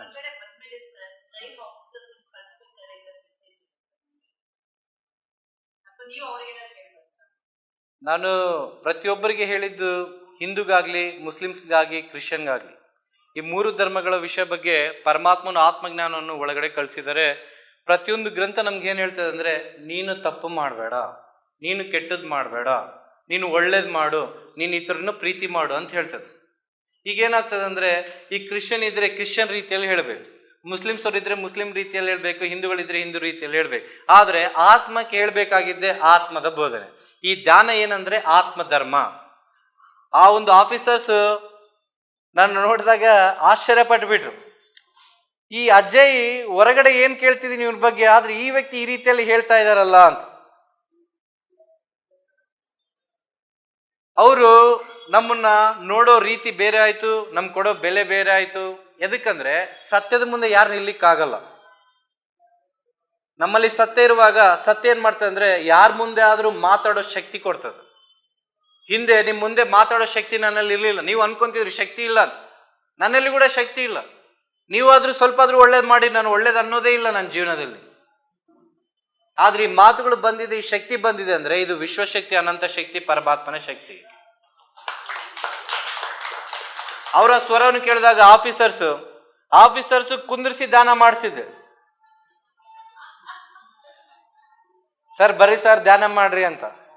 ಏನ್ ಮಾಡ್ತಿದ್ರಿ ಸರ್ ಅಂದ್ರೆ, ಪರಮಾತ್ಮ ಏನ್ ಮಾಡಿದ್ದಾರೆ ಅಂದ್ರೆ, ನನಗೆ ಆತ್ಮದ ಕಣ್ಣು ಕೊಟ್ಟಾಗ ನಾನು ಹೊರಗಿಂದ ನೋಡಲ್ಲ, ಈಗ ಆ ವ್ಯಕ್ತಿನ ಒಳಗಿಂದ ನೋಡ್ತೀನಿ. ಒಳಗಿಂದ ನೋಡಿದ್ಕೂಡಲೇ ಗೊತ್ತಾಗ್ಬಿಡ್ತದೆ, ಈ ವ್ಯಕ್ತಿ ಬಹಳ ದುಃಖದಲ್ಲ ಇದ್ದಾನ, ಚಿಂತೆಯಲ್ಲ ಇದ್ದಾನ, ನೋವಲ್ಲ ಇದ್ದಾನ, ಕತ್ತಲೆಲ್ಲ ಇದ್ದಾನ. ಅವಾಗ ಕರ್ಕೊಂಡ್ಬರ್ತೀನಿ, ಸರ್ ಸ್ವಲ್ಪ ಹೊತ್ತು ಉಸಿರನ್ನ ಗಮನಿಸಿ, ಉಸಿರಾಡ್ತಿದ್ದೀರಾ ಸರ್ ಅಂತ ಕೇಳಿದಾಗ ಆಶ್ಚರ್ಯ ಪಡ್ತಿದ್ದಾರೆ. ಏನ್ ಈ ಪ್ರಶ್ನೆ ಬಂದ ಕೂಡಲೇ ಎಲ್ಲರಿಗೂ ಆಶ್ಚರ್ಯ ಆಗ್ತದೆ. ಎದಕ್ಕಂದ್ರೆ ಈ ಪ್ರಪಂಚದಲ್ಲಿ ನಾವು ಬ್ಯುಸಿಯಾಗಿ ಉಸಿರನ್ನೇ ಮರ್ತೋಗ್ಬಿಟ್ಟಿವಿ. ನಾವೆಲ್ಲ ಮರ್ತೋಗ್ಬಿಟ್ಟಿವಿ. ಬೆಂಗಳೂರಲ್ಲಿ ಬಹಳ ಜನ ಮರ್ತೋಗ್ಬಿಟ್ಟವ್ರು ಉಸಿರಾಡ್ತಿದಾರಂತ. ಚಿಂತೆಯಲ್ಲಿ, ದುಃಖದಲ್ಲಿ, ನೋವಿನಲ್ಲೇ ಜೀವಿಸ್ತಾ ಇದ್ದಾರೆ, ಬಾಧೆಯಲ್ಲೇ ಜೀವಿಸ್ತಾ ಇದ್ದಾರೆ. ನಾನು ಕೇಳ್ತಾ ಇದ್ದೆ, ನಾನು ಎಲ್ಲಾದ್ರೂ ಯೂಬರಲ್ಲಿ ಗಾಡಿಗಳಲ್ಲಿ ಬರುವಾಗ ಅವ್ರನ್ನ ಕೇಳ್ತೀನಿ, ಏನ್ ಚೆನ್ನಾಗಿದ್ದೀರಾ ಅಂದ್ರೆ, ಏನ್ ಸರ್ ಚೆನ್ನಾಗಿರೋದು, ಮತ್ತೆ EMI ಕಟ್ಟಬೇಕು, ತಿಂಗಳಾದ್ರೆ ಕರೆಂಟ್ ಬಿಲ್ ಕಟ್ಟಬೇಕು, ಅದು ಕಟ್ಟಬೇಕಂತ ಬಹಳ ಜನ ಚಿಂತೆ ಮಾಡ್ತಾರೆ. ನಾನು ಅಂತೀನಿ, ಸರಿ ಬಿಡಪ್ಪ, ಇದೆಲ್ಲ ಚಿಂತೆ ಮಾಡ್ತಿದೆಯಲ್ಲ, ಇದೆಲ್ಲ ಚಿಂತೆ ಕೂಡ್ಸ್ಕೊಂಡು ಒಂದಿನ ಹೋಗಿ ನಿನ್ಗೆ ಅನಾರೋಗ್ಯ ಸಮಸ್ಯೆ ಬಂದ್ರೆ ಹೆಂಗಪ್ಪ ಅಂತ ಕೇಳ್ತೀನಿ. ಅಂದು ಅವ್ರು ಕೇಳ್ತೀನಿ, ಯಾವ ದೇವ್ರು ನೀನು ಪೂಜೆ ಮಾಡ್ತೀಯ ಅಂತ ಕೇಳಿದಾಗ ಈ ದೇವ್ರು ನಂದಾಗ, ಅವಾಗ ಹೇಳ್ತೀನಿ, ಸರಿ ಒಂದಿನ ನೀನು ಧ್ಯಾನ ಮಾಡು ಒಂದು ಸಮಯದಲ್ಲಿ 10 ನಿಮಿಷ ಅಂತ. ಬಹಳ ಜನ ಕಣ್ಣೀರು ಇಟ್ಕೊಂಡ್ಬಿಟ್ಟಾರ ಈ ಧ್ಯಾನ ಪ್ರಚಾರ ಮಾಡುವಾಗ. ಎದಕ್ಕಂದ್ರೆ ಒಳಗಿನ ನೋವು, ಹೊರಗಿಂದ ಕಣ್ಣೀರು ಬಂದ್ರೆ ನಮ್ಮ ತಾಯಿ ಕಣ್ಣೀರು ಒರೆಸ್ತಾರ. ಆದ್ರೆ ಆ ಮನಸ್ಸು, ಆ ಹೃದಯ ಎಷ್ಟು ನೊಂದು ಬೆಂದೋಗಿದೆ ಅಂತ ಒಳಗಿಂದ ಕಣ್ಣೀರು ಒರೆಸೋರು ಪರಮಾತ್ಮನು ಮಾತ್ರ ಒಬ್ಬರು. ಪರಮಾತ್ಮನ ನೋವು ಹೊರಿಸಿದಾಗ ಎಲ್ಲ ಆಫೀಸರ್ನ ಕುಂತು ನಾನೇನ್ ಮಾಡ್ತಿದ್ದೆ ಅಂದ್ರೆ ಅವ್ರಿಗೆ ಧ್ಯಾನ ಕಲಿಸ್ಕೊಡ್ತಾ ಇದ್ದೆ. ಹೀಗೆ ನನ್ನ ಜೀವನ ಏನಾಗಿದೆ ಅಂದ್ರೆ ಕ್ರಿಶ್ಚಿಯನ್ಗೆ ಕ್ರಿಶ್ಚಿಯನ್ ರೀತಿಯಲ್ಲಿ ಹೇಳೋದು, ಮುಸ್ಲಿಮ್ಸ್ ರೀತಿಯಲ್ಲಿ ಹೇಳೋದು, ಹಿಂದೂಗಳಿಗೆ ಹಿಂದೂ ರೀತಿಯಲ್ಲಿ ಹೇಳೋದು, ಅಂದ್ರೆ ಪ್ರತಿಯೊಬ್ಬರಿಗೆ ಹೇಳೋದು ಏನಂತಂದ್ರೆ ಈ ದೇಹ ಮುಕ್ಕೋಟಿ ದೇವರುಗಳು ನಂಬ್ತದೆ, ಪ್ರತಿಯೊಬ್ಬರು ನಂದು ಅಂತದ. ಆದ್ರೆ ಆತ್ಮ ಅನ್ನೋದು ಒಬ್ಬರಿಗೆ ತಲೆ ಬಾಗ್ತದೆ, ಅವರೇ ಪರಮಾತ್ಮ, ವಿಶ್ವಶಕ್ತಿ, ಅನಂತ ಶಕ್ತಿ. ಈ ಧ್ಯಾನಕ್ಕೆ ಪ್ರತಿಯೊಬ್ಬರು ತಲೆ ಬಾಗ್ಲೇಬೇಕು, ಆ ಸ್ವರವನ್ನು ಕೇಳಲೇಬೇಕು. ಈ ರೀತಿಯಲ್ಲಿ ಏನಾಯ್ತಂದ್ರೆ ಆಫೀಸರ್ಸ್ ಕೂಡ ಮೇಡಮ್ ಕುಂದಿರಿಸಿ ಧ್ಯಾನ ಮಾಡಿಸಿದೆ, ಅವರು ಕೂಡ ಇನ್ನು ನನ್ನ ಬೇರೆ ರೀತಿಯಲ್ಲಿ ನೋಡಿದ್ರು. ನಾನೇನ್ ಮಾಡ್ತಿದ್ದಾರೆ ಅಂದ್ರೆ ಧ್ಯಾನ ಮಾಡ್ತಿದ್ದ ಧ್ಯಾನ ಗುರುಗಳು ಅಂದ್ರು. ಆಮೇಲೆ ನಾನು ಚರ್ಚಿಗೆ ಹೋಗ್ತಿದ್ದೆ, ಈ ವ್ಯಕ್ತಿ ಚರ್ಚಿಗೆ ಹೋಗ್ತಾನೆ ಕ್ರಿಶ್ಚಿಯನ್ ಅಂದ್ರು. ಆಮೇಲೆ ರಂಜಾನ್ಗೆ ಹಬ್ಬಗಳು ಬಂದಾಗ ಮಸೀದ್ಗೆ ಹೋಗ್ತಿದ್ದೆ, ಯಾರಪ್ಪ ನೀನು ಅಂತ ಕೇಳಿದ್ರು. ನಾನಂದೆ, ದೇವರಿಗೆ ಪಕ್ಷಪಾತ ಇಲ್ಲ, ದೇವ್ರು ಎಲ್ಲರ ಮೇಲೆ ಮಳೆ ಸುರಿಸ್ತಾರೆ, ಎಲ್ಲರ ಮೇಲೆ ಬಿಸಿಲು ಸುರಿಸ್ತಾರೆ, ಎಲ್ಲರಿಗೆ ಉಸಿರು ಕೊಟ್ಟಿದ್ದಾರೆ, ನಿನಗ್ಯಾಕೆ ಪಕ್ಷ ಭೇದ? ಈ ಪ್ರಪಂಚದಲ್ಲಿ ಸ್ವಲ್ಪ ದಿನ ಮಾತ್ರ ಇರ್ಲಿಕ್ಕೆ ಬಂದಿದ್ದಿ, ಈ ಸತ್ಯವಾದ ಆತ್ಮಜ್ಞಾನ ತಿಳ್ಕೊಂಬಿಟ್ಟಿ ಅನ್ಕೋ, ನಿನ್ನ ಜೀವನದಲ್ಲಿ ನೀನು ಯಾರು ದ್ವೇಷ ಮಾಡಲ್ಲ, ನಮ್ಮವ್ರಂತ ಯಾರನ್ನಲ್ಲ, ಎಲ್ಲರೂ ನಮ್ಮವ್ರೆ, ಎಲ್ಲರನ್ನ ಪ್ರೀತಿ ಮಾಡ್ಕೊಂತ ಸಾಕ್ತೀಯ. ಯಾಕಂದ್ರೆ ಗಾಳಿಗೆ ಯಾವ ಜಾತಿ ಇಲ್ಲ, ಭೂಮಿಗೆ ಯಾವ ಜಾತಿ ಇಲ್ಲ, ಆಕಾಶಕ್ಕೆ ಯಾವುದಿಲ್ಲ, ಆದರೆ ಮನುಷ್ಯನಿಗೆ ಮಾತ್ರ ಒಂದು ಜಾತಿ ಇದೆ, ಅದು ಮನುಷ್ಯನೇ ಮಾಡಿದ್ದು. ಎದಕ್ಕಂದ್ರೆ ದೇವರಿಗೆ ಯಾವ ಜಾತಿ ಇಲ್ಲ. ಎದಕ್ಕಂದ್ರೆ ಯೇಸು ಸ್ವಾಮಿ ಸೂರ್ಯಚಂದ್ರರು ಕೂಡ ಇಲ್ಲ. ಮತ್ತೆ ಯೇಸು ಸ್ವಾಮಿನ ರಕ್ಷಕರು ಅಂತಾರೆ, ನಿಜವಾದ ದೇವರು ಅಂತಾರೆ, ಅಂದ್ರೆ ದೇವರು ಅಂತಾರ, ಗಾಡ್ ಅಂತಾರೆ, ಇಂಗ್ಲಿಷಲ್ಲಿ ಗಾಡ್ ಅಂತಾರೆ. ಮತ್ತೆ ನಮ್ಮ ಭಾರತ ದೇಶದಲ್ಲಿ ನಾವೆಲ್ಲ ದೇವರು ಅಂತೀವಿ. ಮತ್ತೆ ಅರಬ್ ಕಂಟ್ರಿಗಳಲ್ಲಿ ಮುಸಲ್ಮಾನರು ಅಲ್ಲಾ ಅಂತಾರೆ, ಗಾಡ್ ಅಂತಾರೆ, ಜೀಸಸ್ ಕ್ರೈಸ್ಟ್ನ ಗಾಡ್ ಅಂತಾರೆ, ಮತ್ತೆ ಪರಮಾತ್ಮನ ನಾವು ದೇವರಂತೀವಿ, ಮತ್ತೆ ಮುಸ್ಲಿಮ್ಸ್ ಅವರು ಅಲ್ಲಾ ಅಂತಾರೆ. ನಾವು ಹಿಂದಿಗಳಲ್ಲಿ ಭಾಷೆಗಳಲ್ಲಿ ಏನಾಗ್ತೀವಿ ಅಂದ್ರೆ ಭಾಷೆಗಳು ಮಾತ್ರ ಬೇರೆ ಆಗಿರ್ತವೆ. ಅಂದ್ರೆ ತಾಯಿನ ಅವರು ಅಮ್ಮಿ ಅಂತಾರೆ, ನಾವು ಅಮ್ಮ ಅಂತೀವಿ, ತಾಯಿ ಅಂತೀವಿ ಕನ್ನಡದಲ್ಲಿ. ಅವರು ತೆಲುಗುದವರು ಅಮ್ಮ ಅಂತಾರೆ. ಭಾಷೆಗಳು ಬದಲಾಗ್ತವೆ, ಭಾವನೆ ಬದಲಾಗಲ್ಲ. ದೇವರಂದ್ರೆ ಭಾಷೆ ಅಲ್ಲ, ದೇವರಂದ್ರೆ ಭಾವನೆ. ದೇವನಂದ್ರೆ ನಮ್ಮ ಆತ್ಮವಾಗಿದ್ದಾರೆ, ಆತ್ಮವೇ ಪರಮಾತ್ಮ. ಈ ಸತ್ಯವನ್ನು ನಾವು ಯಾವಾಗ ತಿಳ್ಕೊಂತೀವೋ ನಮ್ಮ ಜೀವನ ಅದ್ಭುತವಾಗ್ತದೆ. ಈ ರೀತಿಯಲ್ಲಿ ನಡೆದಾಗ ಅವ್ರಿಗೂ ತೊಂದರೆ ಆಗಲ್ಲ. ಅಲ್ಲಿ ಬರ್ದಿರ್ತಾರೆ ಮೇಡಮ್, ಜೈಲಲ್ಲಿ ಯಾರು ಈ ರೀತಿಯಲ್ಲಿ ಬೇರೆ ಬೇರೆ ರೀತಿಯಲ್ಲಿ ಹೇಳಿದ್ರೆ ಅವ್ರು ನೋಡಪ್ಪ, ಮತ್ತೆ ಅವ್ರಿಗೆ ಹೋಗಿ ಬಲವಂತ ಮಾಡಬೇಡ ಧ್ಯಾನ ಹೇಳೋಕ ಅಂತಂದ್ರು. ನಾನು ಹೋಗಿ ಬಲವಂತ ಮಾಡ್ತಿದ್ದೆ. ಹಿಂದೆ ನಾನು ಯಾರಿಗಾದ್ರೂ ಕೆಡಿಸ್ಬೇಕಂದ್ರೆ ಮುಂದೆ ಹೋಗ್ತಿದ್ದೆ. ಸಿಗರೇಟ್ ಹೊಡ್ಯಕ್ ಬರೋದಿಲ್ಲ, ಹೊಡಿಲೇ ಬರ್ತದೆ ಅಂತ. ಕುಡಿಯಕ್ ಬರೋದಿಲ್ಲ, ಕುಡಿಸ್ತಾ ಇದ್ದೆ. ರೋಡಿಸಮ್ ಮಾಡಕ್ ಬರಲ್ಲ, ರೋಡಿಸಮ್ ಅಂದ್ರೆ ಈ ಪ್ರಪಂಚದಲ್ಲಿ ಹೆಂಗಂದ್ರೆ ಯಾವ್ದ್ರ ಕಷ್ಟ ಆಯ್ತಂದ್ರೆ ಯಾರು ಸಹಾಯ ಮಾಡಲ್ಲ. ಯಾರಾದ್ರೂ ಕೆಟ್ಟ ಹೋಗ್ತೀವಂದ್ರೆ ಬಹಳ ಬೇಗ ಬಂದು ಸಹಾಯ ಮಾಡ್ಬಿಡ್ತಾರೆ. ಇದನ್ನ ನಾನು ಅನುಭವಿಸ್ತೀನಿ. ಯಾರ ಕಷ್ಟ ಐತೆ ಸ್ವಲ್ಪ ದುಡ್ಡು ಕೊಡಪ್ಪ 1,000 ಅಂದ್ರೆ ಕೊಡೋದಿಲ್ಲ. ತಲೆ ಕೆಟ್ಟೋಗೈತೆ ಇವತ್ತು ಫುಲ್ಲು ಕುಡಿಬೇಕಂದ್ರೆ ಹೆಂಗಿಂದಾದ್ರೂ ದುಡ್ಡು ತಗೊಂಡ್ಬಂದು ನಮ್ಮನ್ನು ಕೆಡಿಸ್ಬಿಡ್ತಾರೆ. ಅವಾಗ ನನ್ಗೆ ಅರ್ಥ ಆಯ್ತು, ಈ ಪ್ರಪಂಚದಲ್ಲಿ ಕೆಡ್ಸೋರೇ ಬಹಳ ಜನ ಇದ್ದಾರೆ. ಮತ್ತೆ ಆ ಕೆಡ್ಸೋರ್ನ ಕೂಡ ಒಳ್ಳೆ ರೀತಿಯಲ್ಲಿ ನಡೆಸ್ಬೇಕಂದ್ರೆ ಅವ್ರ ಜೊತೆ ಕೂಡ ಕುಂದಿರ್ತೀನಿ ನಾನು. ನಮ್ಮ ಪತ್ರಿಜಿ ಗುರುಗಳು ಕುಡುಕರಿಗೆ ಏನಪ್ಪ ಏನ್ ಮಾಡ್ತೀವಿ ಅಂದ್ರೆ ಕುಡುಕರಿಗೆ ಕುಡಿಯಕ್ ಬೇಕಾ ತಗೋ ಕುಡಿಯಕಂತ ಕುಡಿಸಿ ದಾನ ಮಾಡಿಸಿದ್ದಾರೆ. ಅಂದ್ರೆ ಇದ್ರೆಲ್ಲದ್ರಿಂದ ಏನ್ ಅರ್ಥ ಆಗ್ತದೆ ಅಂದ್ರೆ ನಮ್ಮ ದೃಷ್ಟಿ ಬೇರೆ ಆದ್ರೆ ಸೃಷ್ಟಿ ಬದಲಾಗ್ತದೆ. ಮೊದಲು ನೀನು ನೋಡುವಂತ ದೃಷ್ಟಿ ಬದಲಾಗ್ಬೇಕು. ದೃಷ್ಟಿ ಬದಲಾದ್ರೆ ಸೃಷ್ಟಿ ಬದಲಾಗ್ತದೆ. ನಾನು ನೋಡೋ ದೃಷ್ಟಿ ಬೇರೆ ಇತ್ತು, ಹಿಂದೆ ದೃಷ್ಟಿ ಬದಲಾವಣೆ ಮಾಡ್ಕೊಂಡೆ ಸೃಷ್ಟಿ ಬದಲಾಯ್ತು ನಾನು. ಅದಕ್ಕಾಗಿ ಈ ಒಂದು ಮಾತು ಕೇವಲ ಧ್ಯಾನದಲ್ಲಿ ಮಾತ್ರ ಹೇಳ್ತಾರೆ. ಏನಂತಂದ್ರೆ ಧ್ಯಾನ ಹೇಗ್ ಮಾಡ್ಬೇಕು, ಯಾ ದೇವರ ಹೆಸರನ್ನು ಹೇಳ್ಬೇಡ, ಯಾ ಮಂತ್ರ ಹೇಳ್ಬೇಡ, ಯಾ ಜಪ ಹೇಳ್ಬೇಡ, ನಿನ್ನ ಉಸಿರನ್ನು ಮಾತ್ರ ಗಮನಿಸು. ಇಲ್ಲಿ ಯಾರು ಗುರು ಇಲ್ಲ, ನಿನ್ನ ಉಸಿರೇ ನಿನ್ನ ಗುರು. ಇದು ಹೇಳಲಿಕ್ಕೆ ಯಾರಿಗಾದ್ರೂ ಧೈರ್ಯ ಇದೆಯಾ? ಇದು ಆತ್ಮಧರ್ಮದಲ್ಲಿ ಮಾತ್ರ ಧೈರ್ಯ ಇದೆ. ಮತ್ತೆ ಇದನ್ನ ಹೇಳಿದ್ಮೇಲೆ ಒಬ್ಬ ಆಫೀಸರ್ಸ್ ಕೂಡ ಏನ್ ಮಾತಾಡೋದಿಲ್ಲ. ಎದಕ್ಕಂದ್ರೆ ಇದು ಆತ್ಮಜ್ಞಾನ. ಅವ್ರಿಗೆ ಆಶ್ಚರ್ಯ ಆಗ್ತದೆ, ಇದೆಲ್ಲಿಂದ ಕಲ್ತ್ ಬಂದಿ. ಈಗ ಓದೋದು ಕಲಿತೀವಿ ನಾವು, 1ನೇ ಕ್ಲಾಸಿಂದ 10ನೇ ಕ್ಲಾಸ್, ಡಿಗ್ರಿ ಅವೆಲ್ಲ PhD ಮಾಡ್ತೀವಿ. ಎದಕ್ಕೆ? ಈ ದೇಹ ಬದುಕಲಿಕ್ಕೆ. ಆದ್ರೆ ನಮ್ಮ ಆತ್ಮ ಬದುಕಲಿಕ್ಕೆ ನಾವು ಆತ್ಮಜ್ಞಾನವನ್ನು ಓದ್ತಾ ಇದ್ದೀವಿ. ಇದನ್ನ ಹೇಳುವಾಗ ಪ್ರತಿಯೊಂದು ಆತ್ಮ ಆಶ್ಚರ್ಯ ಪಡ್ತದೆ, ಈ ವ್ಯಕ್ತಿಗೆ ಇಂಥ ಜ್ಞಾನ ಹೆಂಗಿಂದ ಬಂತು. ನನಗೆ ಆಶ್ಚರ್ಯವಾಗ್ತದೆ. ಅವಾಗ ಎಲ್ಲರೂ ಏನಾಗ್ತಾರೆ ಅಂದ್ರೆ ಆತ್ಮ ಅನ್ನೋದು ಪರಮಾತ್ಮನಿಗೆ ತಲೆ ಬಾಗ್ಲೇಬೇಕು. ಪರಮಾತ್ಮನಲ್ಲಿದ್ದಾರೆ ಅಂದ್ರೆ ಪರಮಾತ್ಮನ ನಿಮ್ಮ ಅಂತರಂಗದಲ್ಲಿದ್ದಾರೆ, ನಿಮ್ಮಲ್ಲಿದ್ದಾರೆ. ದೇವರು ಹೊರಗಡೆ ನೀವು ಕಣ್ಣು ಮುಚ್ಚಿದಾಗ ನಿಮ್ಗೆ ಏನ್ ಬೆಳಕು ಕಾಣಿಸ್ತದೆ, ಆ ಬೆಳಕೆ ಪರಮಾತ್ಮನಾಗಿದ್ದಾರೆ. ಆ ಬೆಳಕು ನಿಮ್ಮ ಜೊತೆ ಮಾತಾಡ್ತದೆ, ಆ ಬೆಳಕು ನಿಮ್ಮನ್ನು ನಡೆಸ್ತದೆ, ಆ ಬೆಳಕು ನಿಮ್ಮನ್ನು ಮುಕ್ತಿ ಮೋಕ್ಷಕ್ಕೆ ನಿಮ್ಮನ್ನು ಸಾಗಿಸ್ತದೆ. ಈ ಜೀವನವನ್ನು ನಾವೆಲ್ಲ ಸಾಗೋಣ. ಆಫೀಸರ್ಸ್ ಮತ್ತೆ ಅಲ್ಲಿರುವಂತ ಕೈದಿಗಳು ಬಹಳ ನೋವು ಪಟ್ರು, ನಾನು ಹೋಗ್ತಿದ್ದೀನಿ ಅಂತ ಬಹಳ ಬಾಧೆ ಪಟ್ರು. ಆದ್ರೂ ಕೂಡ ಸಮಯ ಬಂದಾಗ ಪ್ರತಿಯೊಬ್ಬರಿಗೆ ಹೊರಗಡೆ ಬರಲೇಬೇಕಾಗ್ತದೆ, ನಾವು ನಡಿಲೇಬೇಕಾಗ್ತದೆ. ನಾವಿದ್ದಾಗ ದರ್ಶನ್ ಸರ್ ಅವ್ರು ಬಂದಿದ್ರು, ಅವ್ರಿಗೆ ಹೇಳಿದ್ವಿ, ಕೇಳಿ ಕಳ್ಸಿದ್ವಿ ಧ್ಯಾನ ಮಾಡಂತ. ಅದನ್ನ ಒಬ್ಬರು ಧ್ಯಾನ ಬೇರೆ ರೀತಿಯಲ್ಲಿ ಹೇಳಿದ್ರು. ಈಗ ಧ್ಯಾನದಲ್ಲಿ ಅಲ್ಲಿ ಕುಂತ ಧ್ಯಾನ ಪ್ರಚಾರ ಬೇರೆ ಬೇರೆ ರೀತಿಯಲ್ಲಿ ನಡೀತಾ ಇದೆ. ಆದ್ರೆ ಧ್ಯಾನ ಅಂದ್ರೆ ದೇಹಕ್ಕೆ ಸಂಬಂಧಪಟ್ಟದಲ್ಲ, ಧ್ಯಾನ ಅಂದ್ರೆ ಆತ್ಮಕ್ಕೆ ಸಂಬಂಧಪಟ್ಟದ್ದು. ಅದಕ್ಕಾಗಿ ನಾವು ಹೇಳುವಾಗ ಪ್ರೀತಿಯಿಂದ, ಜ್ಞಾನದಿಂದ, ದೇವರ ಪರಮಾತ್ಮನ ಶಕ್ತಿಯಿಂದ ಹೇಳಿದಾಗ ಪ್ರತಿಯೊಂದು ಆತ್ಮ ಕೇಳ್ತದೆ. ಆತ್ಮಕ್ಕೆ ಸಂಸ್ಕಾರ ಇದೆ, ನಮ್ಮ ದೇಹಕ್ಕೆ ಇಲ್ಲದೆ ಇರ್ಬೋದು, ಆತ್ಮಕ್ಕೆ ಸಂಸ್ಕಾರ ಇದೆ. ಅದಕ್ಕಾಗಿ ನಾವು ಇಲ್ಲಿ ಕುಂತು ಇಷ್ಟೊತ್ತು ಕೇಳಿವಿ. ಇದಕ್ಕೇನ್ ಬೇಕು? ಸಹನೆ ಬೇಕು. ಈ ಸಹನೆ ಪರಮಾತ್ಮನ ಮಾತ್ರ ಕೊಡ್ತಾರೆ. ನನಗೆ ಹಿಂದೆ ತಾಳ್ಮೆ ಇರಲಿಲ್ಲ, ನಾನು ಕೊಟ್ಟಂತ ವರ ಪರಮಾತ್ಮನು ತಾಳ್ಮೆ. ಸಹನವೇ ಪ್ರಗತಿ. ಯಾವತ್ತು 9 ಗಂಟೆ ಲಾಸ್ಟ್ ಜೈಲಲ್ಲಿ ನನಗೆ ಸಮಯ ಸಿಕ್ತು, 9 ಗಂಟೆ ಧ್ಯಾನ ಮಾಡಿದೆ. ಆ ಒಂದು ಸಮಯನೇ ಇವತ್ತು ನಿಮ್ಮ ಮುಂದೆ ನಿಂದಿರಿಸಿ ಈ ರೀತಿಯಲ್ಲಿ ಹೇಳಲಿಕ್ಕೆ ಒಂದು ಅವಕಾಶ ಕೊಟ್ಟಿದೆ. ಯಾಕಂದ್ರೆ ನೀವು ಧ್ಯಾನ ಮಾಡುವಾಗ ಈ ಧ್ಯಾನ ಏನ್ ಮಾಡ್ತದೆ ಅಂದ್ರೆ ಅವಮಾನಗಳಿಂದ ನಿನ್ನನ್ನು ಬಿಡುಗಡೆ ಮಾಡಿ ಸನ್ಮಾನ ಕಡೆಗೆ ನಿನ್ನ ಮಾರ್ಗವನ್ನು ನಡೆಸ್ತದೆ. ಈ ಶಕ್ತಿ ಕೇವಲ ಧ್ಯಾನಕ್ಕಿದೆ.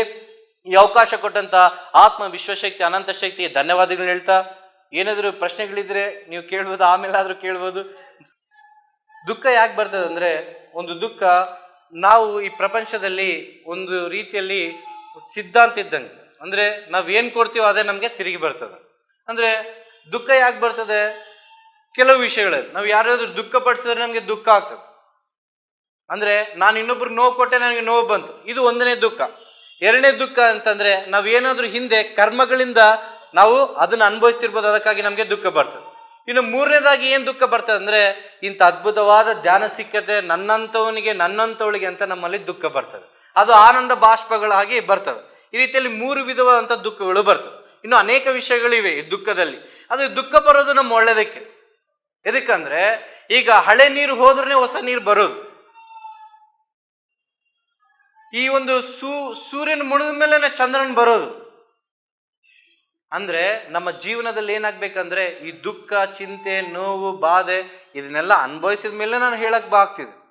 ಅನುಭವಿಸ್ಬೇಕು. ನಾನು ಅಳ್ತಾ ಇದ್ದೆ, ಬಾಧೆ ಪಡ್ತಾ ಇದ್ದೆ, ಧ್ಯಾನದಲ್ಲಿ ಕುಂತು ಧ್ಯಾನದಲ್ಲಿ ಕೂತು ಧ್ಯಾನ ಮಾಡ್ತಿರೋ ನಾನು ಇಲ್ಲಿರ್ತಿದ್ದಿಲ್ಲ, ನನ್ನ ಆತ್ಮದಲ್ಲಿ ಪರಮಾತ್ಮ ಲೀನವಾಗ್ತಿದ್ದು. ನಾನು ಅನ್ಕೊಂಡೆ ನಾನೊಬ್ಬ ಕೆಟ್ಟವನು, ನನ್ನ ಸಮಾಜ ಸೇರಿಸ್ಕೊಂಡಿಲ್ಲ, ಆದ್ರೂ ನನ್ನ ಧ್ಯಾನದಲ್ಲಿ ಇಂಥ ಅದ್ಭುತವಾದ ಆನಂದವನ್ನು ಅನುಭವಿಸಿದ. ಧ್ಯಾನ ಯಾವ ರೀತಿಯಲ್ಲಿ ಆಯ್ತಂದ್ರೆ, ಜೈಲ್ ಅನ್ನೋದು ನರಕ, ಆ ಜೈಲ್ ಅನ್ನೋ ನರಕದಲ್ಲಿ ಕೂಡ ಒಂದು ಸ್ವರ್ಗದ ವಾತಾವರಣ ಈ ಒಂದು ಅದ್ಭುತವಾದ ಧ್ಯಾನ ನನಗೆ ಕೊಡ್ತು.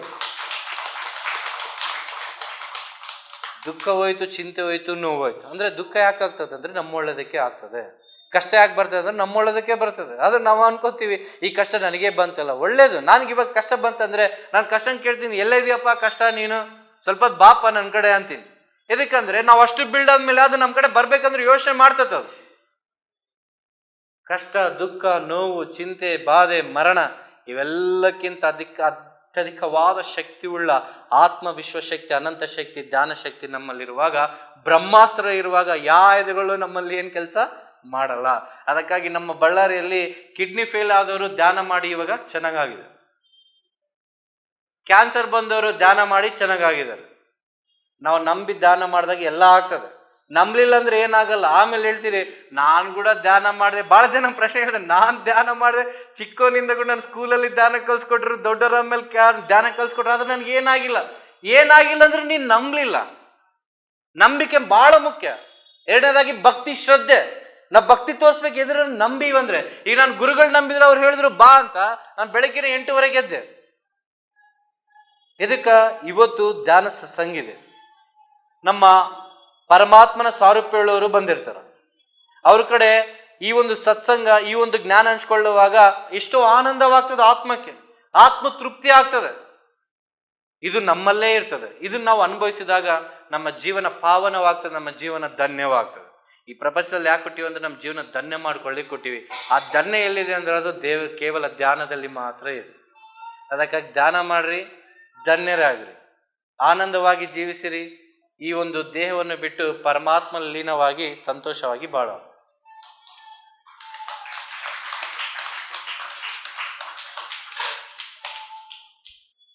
ಬಳ್ಳಾರಿ ಜೈಲಲ್ಲಿ ಅವರಿಗೆ ಧ್ಯಾನ ಸಿಕ್ಕಿದಂದ್ರೆ ಬಳ್ಳಾರಿ ಜೈಲಲ್ಲಿ ಅಲ್ಲಿ ಒಂದು ಪಿರಮಿಡ್ ಇದೆ. ಹೌದಾ ವಿಜಯ್? ಅದು ಹೇಳಿರಲ್ಲ? ಎಸ್, ಪಿರಮಿಡ್ ಇದೆ. 25 ಒಂದು ಪಿರಮಿಡ್ ಹಾಕಿದ್ದಾರೆ. ಆ ಒಂದು ಪಿರಮಿಡಲ್ಲಿ ಕೂತ್ಕೊಂಡು ನಾನು ಇವ್ರ ಒಳಗಡೆ ಇದ್ದಾಗ ಹೋಗಿದ್ದೆ. ನಾನು ಅವತ್ತು ನೋಡಿದಂಥ ಅಜಯ್ ಕಿಶೋರ್ ಇವತ್ತು ನೋಡ್ತಾ ಇದ್ದಾರೆ ಯೋಗಿ ಆಗಿದ್ದಾರೆ, ಪರಮಾತ್ಮನಾಗಿದ್ದಾರೆ, ದೈವ ಸ್ವರೂಪ ಆಗಿದ್ದಾರೆ.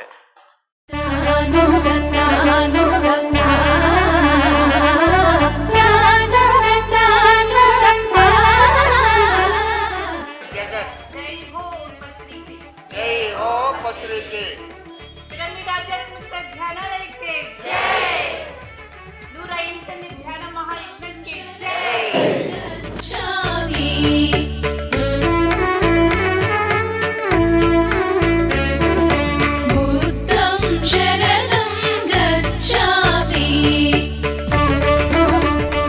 PMC ಕನ್ನಡ ಚಾನೆಲ್ ಅನ್ನು ಲೈಕ್ ಮಾಡಿ, ಶೇರ್ ಮಾಡಿ, ಸಬ್ಸ್ಕ್ರೈಬ್ ಮಾಡಿ ಮತ್ತು ಮಾಡಿಸಿ. ಎಲ್ಲರಿಗೂ ಧನ್ಯವಾದಗಳು.